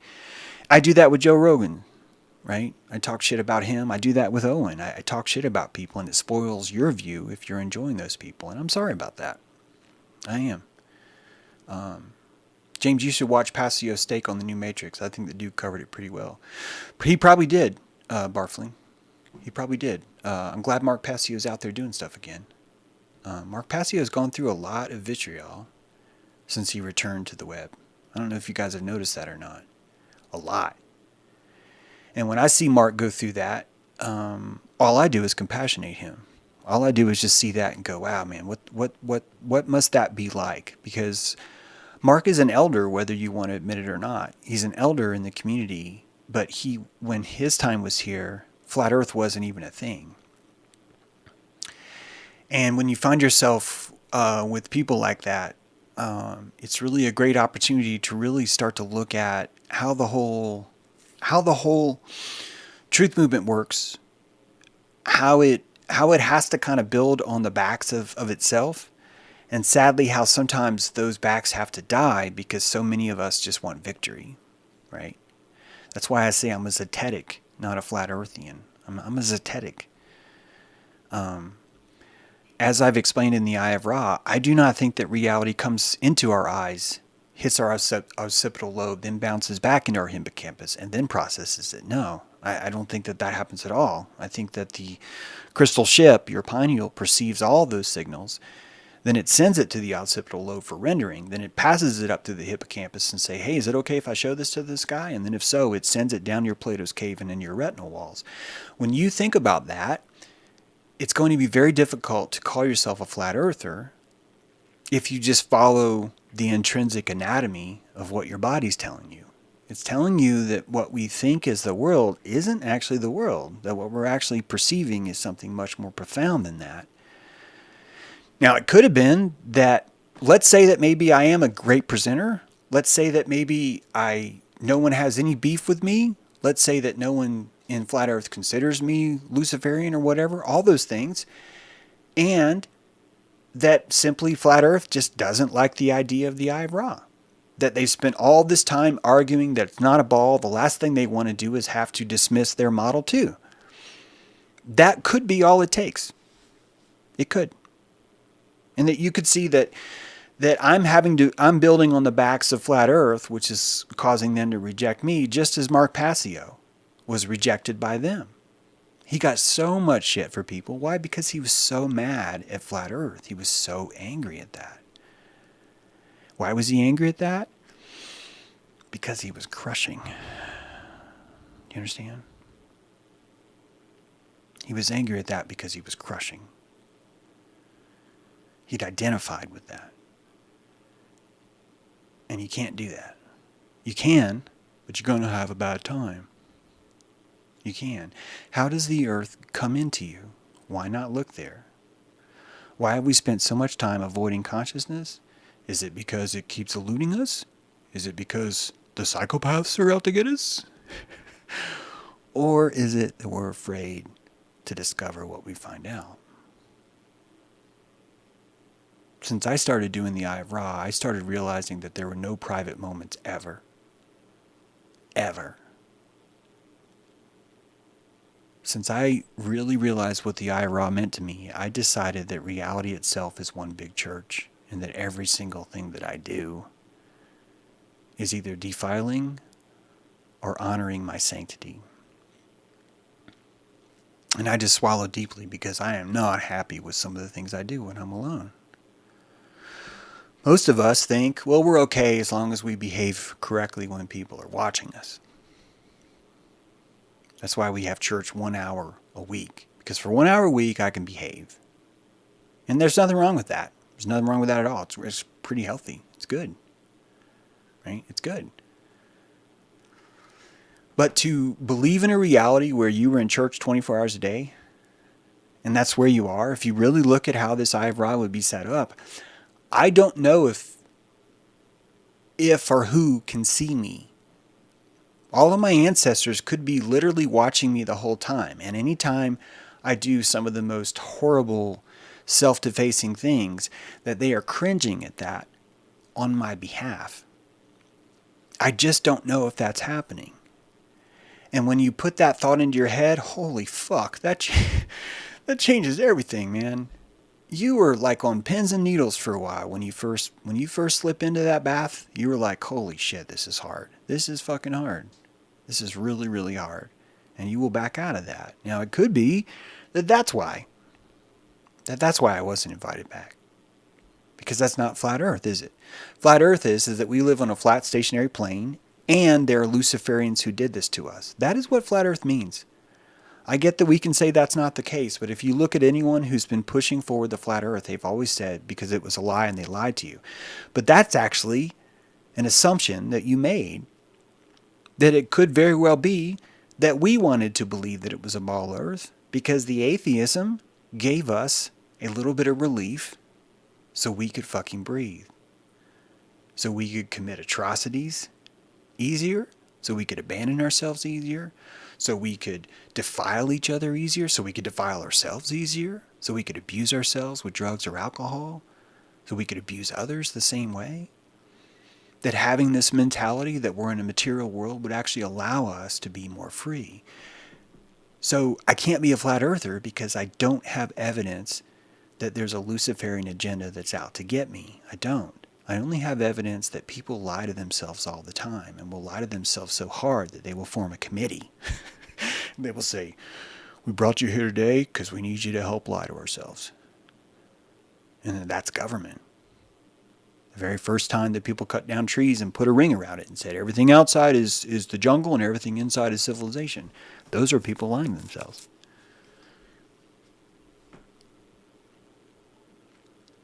So, the resolution's improving. I don't mind anyone being a ball earther anymore. Why? Because I really respect some people that are ball earthers and I really respect some people that flat earthers, and I think that the both of them are just as wrong. I think that ball earth is actually a little bit more honest. A little bit more committed, I should say.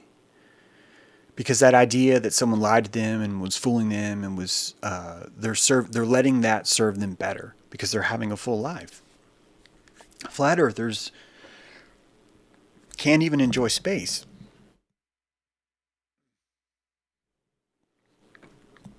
Like you can't look at NASA, you can't look at Musk and enjoy that, But you still have to be a victim. You still have to be the Luciferians did this to us, right? So I don't see flat Earth as much as progress. I think it's a good step. But when you watch how the behavior comes out, not behavior like poor behavior, but just like, I'm talking about the assemblage, like how you render things. It's very difficult to convince a flat earther that there's no victimhood in the world. That's very difficult. I don't see that happening a lot. I don't. It takes a different, and I don't think everyone should be there. This is part of once you find sanctity, you don't need majority to feel better. And I struggle with that. Sometimes it's hard to be alone. And I'm not even alone. I've got a lot of you guys feeling the same way. But sometimes we all feel alone that way. It becomes harder. When you're not invited to the Flattoberfest, you feel really alone. You do. You can't help it. You do. A lot of respect for those people. I think Bob's one of the greatest thinkers we've had in our time. It sucked that I wasn't allowed to share a stage with him. I was honored. But I noticed that last Flattoberfest, a lot of people weren't listening to Bob. I was on the front row just listening because I respect the fuck out of what he's saying. Same thing for Good Times for All. This whole concept that what we're feeling is gravity. It's just ions pulling us straight down. It's beautiful stuff. And it doesn't require victimhood. None of it requires victimhood. That was an excuse that slipped in, right? That came in with the rest. And it thrives. People like that victimhood. They want it. It's a different kind of vibe altogether, right? We need to have our own festival. We need to have a Zetetic festival. That's what we need. We need a Zetetic festival where people come and present ideas and we find new ways to discover our victimhood and overcome it. That would be great. It'd be great if we had that. I wonder why they created the Eye of Ra into the architecture of the Olympic Village in the 1930s Germany. Wow, David, that's a great question. I should do more of that. It's such a dangerous topic to talk about. But yeah, that's awesome. We could do that at the Zetetic Festival. We could talk about those things. James, full responsibility is a tough thing for most to accept, including me, William Branch. It is. It's including me. Zetic Dow, yeah. Yeah, I'm playing the space game again. It's lame to not be capable of enjoying things just because they're wrong. Exactly. I've been trying that, Sark. I've been trying that really hard.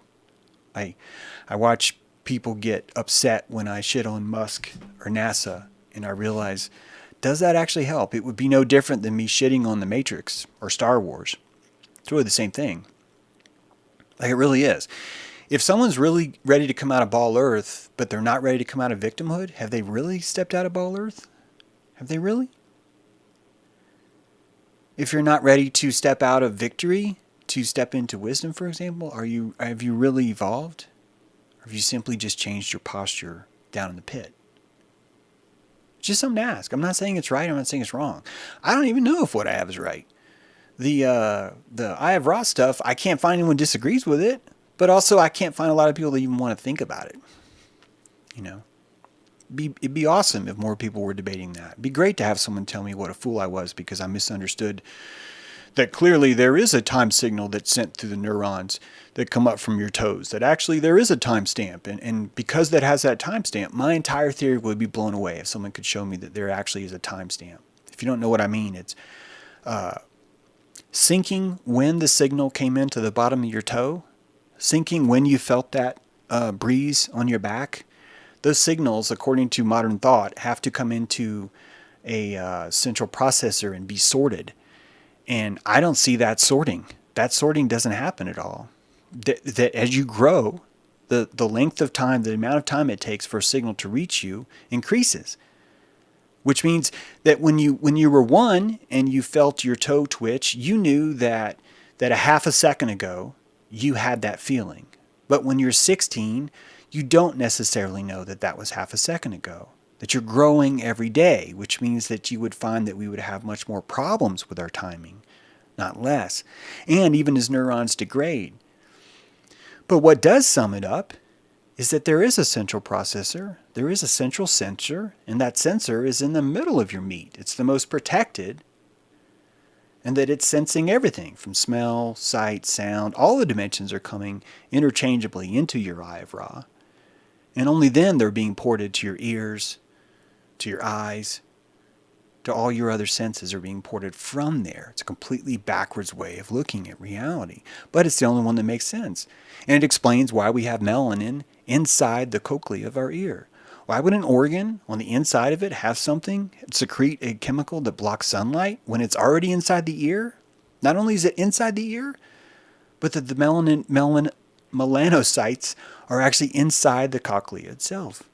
They're not on the outside, they're on the inside. So if melanin is a pigment to protect us from sun cancer, why the fuck do we have receptors on the inside of our ears? Maybe melanin is something else. What does melanin do? It blocks light. So what if light, the atom, what if light is information? If it is, then wouldn't melanin block that information? Think about it. Why are mice blind if they have no dopamine? Why would you cut off the ability to see if you don't have dopamine, unless your eyeballs were pleasure drool balls that were either on or off based on the amount of comfort you feel, and that the moment you feel uncomfortable, melanin is secreted in there. How does melanin tie into lifestyle, right? Well, James, black skin has more melanin in it. So are you saying that blacks get less information? And I'm saying to you, isn't it interesting that blacks are having to survive on less information? That their consequential enlightenment is coming from a harder place than yours and mine. And that when you look at the inner cities, when you look at the gang violence, when you look at the worst conditions possible, maybe the reasons why you see a higher black population there is because these people are challenged more because of the melanocytes that are in their system. That they are having to survive on less water. It's no different than going to a gym and going, why is that dude wearing all those extra weights around his ankles when he's doing sprints? That seems stupid to me. That makes no sense. That each of us are here to train in this world, to train our ability to discern light, to pull in the information, pass it to our occipital lobe so it can render it. Why else would you have an occipital lobe if you weren't? Think about it. The occipital lobe renders everything before it gets to your retinas. Why would you need a completely separate rendering engine? Why? Why would you need to pre-render something if you weren't first checking it through the hippocampus to find out, is this emotionally too loud for someone to absorb? And if it is, what lies? I will give them 250 seconds to rationally explain to themselves through a lie what's actually happening. And that's why you don't really do a lot of good listening to the critical race theory or all the other theories that are online, because you're watching the rationality explain itself away. That's the reality. Is what does the rational mind try and justify is happening? And that's a completely different reality. That's why most of your intuition is more accurate, because your intuition isn't trying to dress things up so it's more comfortable for you.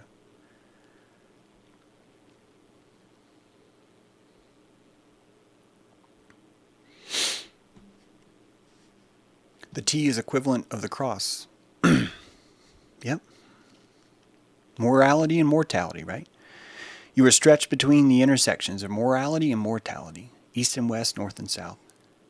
And not only is your survival important, but your morality is important. The sanctity is important. And that sanctity would be that 0 point in the middle, right? That's what it would be. 2 o'clock. Wow, I've been talking a long time. All right. I'll end this show. Thanks for being here, everybody. I appreciate it. Sorry for bringing up. Some of you guys do not like hearing about Owen. Sorry about that. But that's what AMAs are going to do. Lee Johnson, seriously, dude, grow a fucking pair, man. Be a man. Fucking own your own shit. Stop sending other people to it.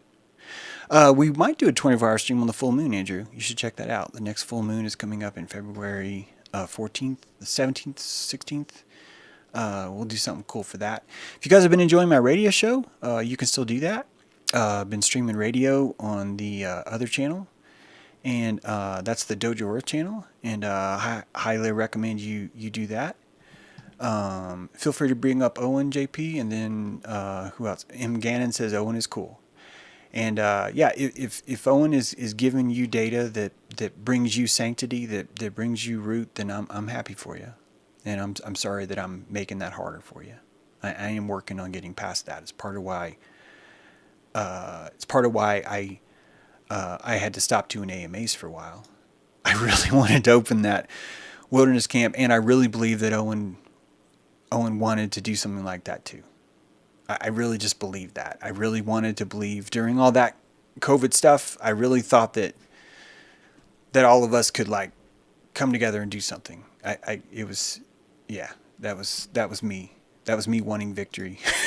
I wanted victory so bad on that. I wanted to crush that wilderness camp so bad.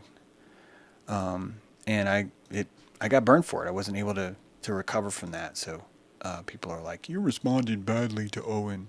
It's fine. I'll take that vitriol. It makes me think. Oh, look at that. We have 20 more subscribers. Here's the Dojo Earth channel. I want to give you guys a link to that. I would love it if you'd subscribe. We're trying to get monetized over there for the radio station, and we can, but we need like 800 more watch hours. And I stream all the time over there. There's no warning, and I don't talk actually. It's a lot more just music, right? It's mostly more music with some talk here and there. I'm more just trying to set the vibe, and I'm learning how to just be a DJ. I've always loved the old time radio show stuff. In fact, I'd love to see it develop into something like that. So, Owen is how I ran into James at all. Yeah, no, exactly. This is why I don't want to. Like, look, if you can handle me, you're gonna hear me talk shit about Owen sometimes. You are. You're going to hear me talk shit about Rogan. You're going to hear me talk shit about people. Then you're going to hear me tell you how I talk shit about people and how I shouldn't do that. Isn't that interesting? You're going to hear all that. That's what happens here. So,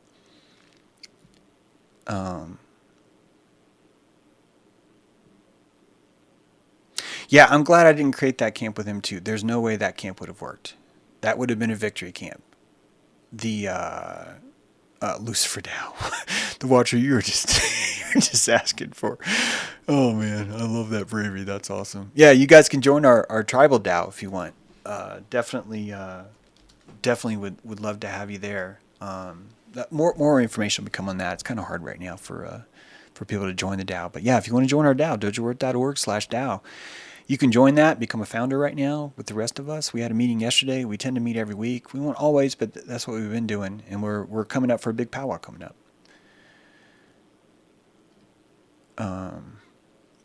You don't owe me nothing, D. Glad to see you, dickhead. Man, that was such a dick thing you did. And I'm so glad you're here, man. It's so great to see you.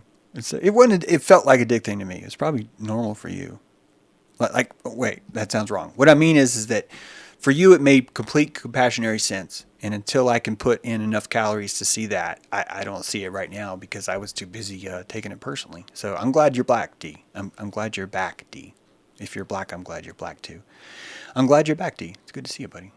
It takes ego. Just like the other days, I yelled at someone for having a bear name, and they're like, holy fuck, you're right. And I was like, oh shit, now I feel like a dick. It was great. It was beautiful. It was beautiful to watch that. All right, yeah. Hey, D-Mac. See? I'm glad you're back, D. That's great, buddy. Lee Johnson. Man, if you'd stop sending your wife in, we'd have you back. I remember even outlining, like, in the chat, like, Lee, just tell me who the fuck you are and tell me you're accountable for your own actions. And you just couldn't do that. Yesterday's Crypto Dojo getting posted on Dojo World Tube. I didn't start recording that until halfway through. I don't know how valuable that one's going to be. I was thinking about not putting it up there. No. I was thinking about not putting it up there because I didn't start recording until halfway through. I was also kind of hoping someone would be there. I felt bad. I felt like I wasted everyone's time by coming to that. Maybe I was just overreading that, but I want those meetings to be more fulfilling for you guys. That's why I didn't just upload that. What is your sun sign, James? I am a Taurus. I am a toroidal. Yep. All right, guys. So, if you want to subscribe to that radio, we did Tuesday's jazz. We're kind of changing out the different genres depending on what we did. Oh, good. That's great, Faith, because that's so funny. Faith just said, "No, you didn't waste anything." Because I swear, it was when I say that and when I felt that, I was picturing Faith. Like, why did I waste Faith's time? It's so funny that you just typed that, Faith. I felt like I completely wasted your and everyone else's time because we didn't have enough juice there. And but I've also been having my car stuck. It sounds like so petty, but sometimes when I need to dump electricity, I will do things like that. I will drive my car up on a snow burn, and then I can feel awful for a while and just unwind. I'm not going to lie to you. I really do struggle during the holidays with my mental health sometimes. I just mean like staying positive. You could read into that if you want. I literally just mean I have a hard time staying positive during Christmas. And this Christmas is harder because of the COVID thing. And the reason why is because when I look at how other people have to compassionate me, I see that what they see is, well, that's just a stupid guy who doesn't understand science and doesn't trust things and has some issues and it's just on and on and on. And I realize that's the only way they could see me because of the way they're kind of treating me. You just kind of see where that's at. And Christmas was already kind of like a struggle. And so for that, with COVID at the same time, with the market, actually the market didn't help either. It was just like a perfect storm for me to just really feel victimized. And I'm trying to, it's one of the reasons why I wanted to stream today. It's just like, dude, you can't, you gotta, I'd love to be streaming every day again. I'd love to be doing that. It'd be great. And so to get back there, I've been fighting to stream Monday, Wednesday, Friday at least. But I also really want to have good prep shows for you guys. And I didn't have that Monday and I didn't have that today. My apologies to both of those. I have been moving my office, to be fair. And the next show I've been thinking about releasing it as a video instead, like a 9 or 10 or 11 minute video, something like that. I'm just kind of back and forth on it all. So I haven't stopped working. I've just haven't been able to like produce the exact same things that we've had before. So you guys rock. Thank you. Don't you guys stop. Are humans frugivorous? I don't know what frugivor is. I don't know what that means, Mr. Waking Up. Wow, Sark. Yeah, see, I got nothing compared to that. Sark's mom died just before Christmas. Yeah, man. It's a good holiday for those who want to know themselves. Having those holidays come out like that is just good. It's good that way. How often do you regret streaming, James True? Steve, so it changes. I'll go through periods where I don't regret any at all. But so because of that, I would say that maybe one stream a week I regret. And then like one a month I deeply regret. A lot of my sharing comes with regret. And then a lot of that regret is resolved over time. Does that make sense? So it's like it unrolls itself. It unrolls as regret. It's like, oh God, why did I say that? Like the Tuesday dojo. But it starts out as regret, and then it ends up feeling better when someone like really connected with what I say. When someone writes in the comments, "Oh, you're just a pussy wimp" or whatever kind of shit, then it's like, God, I wish I wouldn't have shared how I felt. But then sometimes it reaches people and it's better. So it's kind of like, maybe 1/3, I say. James, do you think Leo sitting at the feet of Aquarius has some impact on this age? If so, in what way? Wow, a great question. Yes, I think that Regulus, that star of Regulus, historically has always been a rising into our kingship. The whole archetype of the king has never been the guy that you voted for that's in charge. The archetype of the king has always been you, every time. And the only way that you would be able to find the king in you, the Regulus in you, is to learn to value and conserve what we call invisible energy. It's part of why I think crypto is so cool too. Because you're looking at invisible energy now, and we've finally monetized that. We've finally understood what that means. When you were fully aware of the energy of the prana that comes and goes from you, you are a king. You're a lion. You have no equal because your sanctity is, well, this might freak you out. Your sanctity becomes your God. There, I said it. That's what being a lion is. A lion's sanctity is their Lord and Savior. Sanctity. And you end up returning to the source with it. Think about how cool that is, right? And you don't keep your sanctity by never trying in life, right? You lose sanctity by not trying, right? So it's a very delicate balance. And not once does it involve survival. Not once. The indigenous population, I think most of them died with their sanctity. James should go back and make fun of himself on old videos. Yeah, maybe. Oh, thanks. 19 Silence was legendary. Glad you like that. All right. Yeah, join us tomorrow. Tomorrow, oh, I'm so glad you said that. Tomorrow, Esoteric Journeys. Let's give Amanda, if she has time and wants to do that. But if Amanda, you want to put a link into Esoteric Journeys, great conversations with Eric. Eric mods our dojos too, and he does a show called Esoteric Journeys. I highly recommend that. And she might put a link to that. I'm not sure. It kind of depends on how they're running their show. But if she does, I would highly recommend that. They have a YouTube channel. You should check that out. So does Johnny B. And yeah, you guys can check that out. You should check that out. All right, I'm going to put on a song. I do not have the regular closing song. That will be back, though. Once this new Stream Deck gets here, I'll be able to set up everything that I had on the old show in here. I don't know if it'll be your... They said tomorrow, but I just don't know with the snow. I get the feeling it might not be here until Monday or so. But we'll keep doing things.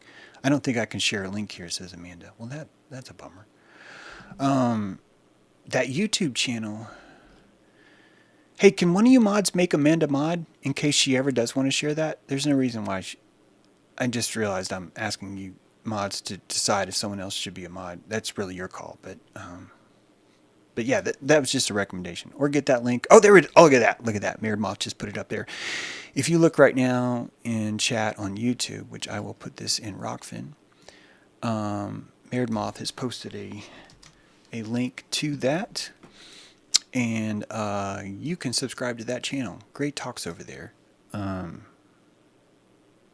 These guys are pretty lit. Where'd the Rockfin window go? I was here the whole time. I've been watching the chat, and now there it is. There it is. There's Esoteric Journeys. Thank you for the first dive podcast. Oh, I'm glad you like that, Dick. Thanks for the tip, too. Yeah, guys, the Eye of Ra, I broke it down into one presentation. It's like an hour, 20 minutes long. Or if you go back like a year, we broke it down into 3 presentations. It was 3 live streams. I realize that's a lot, but there's so much data.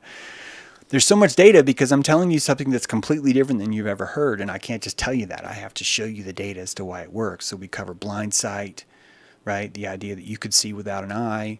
We talk about the intuition. We talk about all the lab research that's done on telekinesis, on ESP, and how all these things point to the idea that your reality is actually processed through a central processor called the Eye of Ra, the crystal ship. And that thing's the thing that's actually discerning everything. So that Eye of Ra video is on my channel. You can check that out. And you guys have a wonderful day, too. And James says, remember when everyone had a wrench? Yeah, that was fun. Everyone was given a wrench, and it actually was smooth for a while. It only got rough after a little bit. There was a Flattoberfest Eye of Ra presentation, Gnome. Yes, it was not recorded. The recording you can't actually see anything on the screen. It was kind of a bummer. But yeah, that was there too. Thank you, Mirrored Moth. There's Johnny B's channel. Johnny B's a homesteader. He's active in our groups too. Definitely recommend that one. And hey James, it's the Twitter formerly known as Mittens. It was great to see you streaming today. Oh well, hello Mittens. I know exactly who you are. You're right on. Yeah, it's only audio. Yep, just audio. But still, that was the presentation part of it too. I was kind of hoping that presentation would be like, hey James, can you come do more on that? this time. But, you know, we'll have our own Zedetic festival maybe. If we can get people to come, I don't know, we'll see. But yeah, we could have our own festival and do all kinds of stuff like that. So we would still thrive like that. Yeah. Let's get a good song here. I only have so many choices here.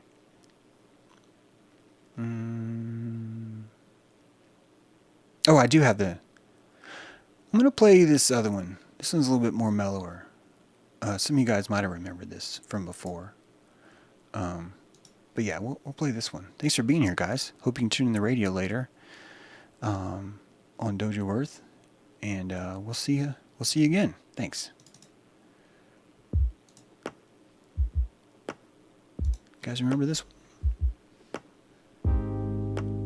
Turn it up some. You guys have a great Wednesday.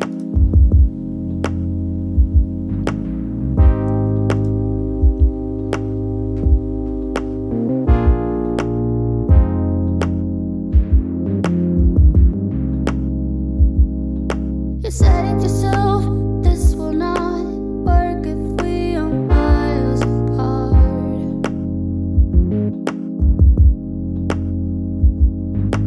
Wake up alone, your fans are closed. Reach for something that you're not.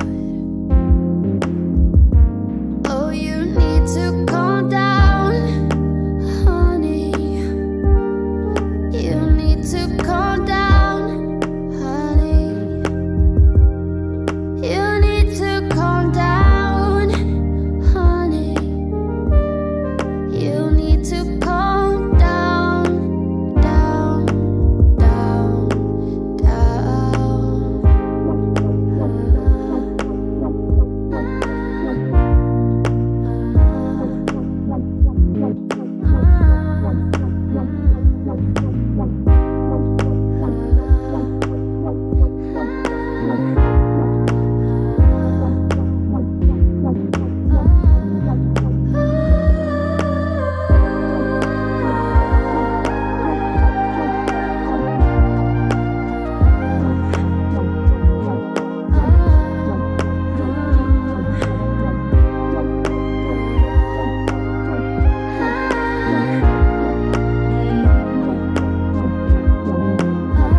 Just need to calm down, honey. We need to calm down, honey. We need to calm down, honey. We need to calm down.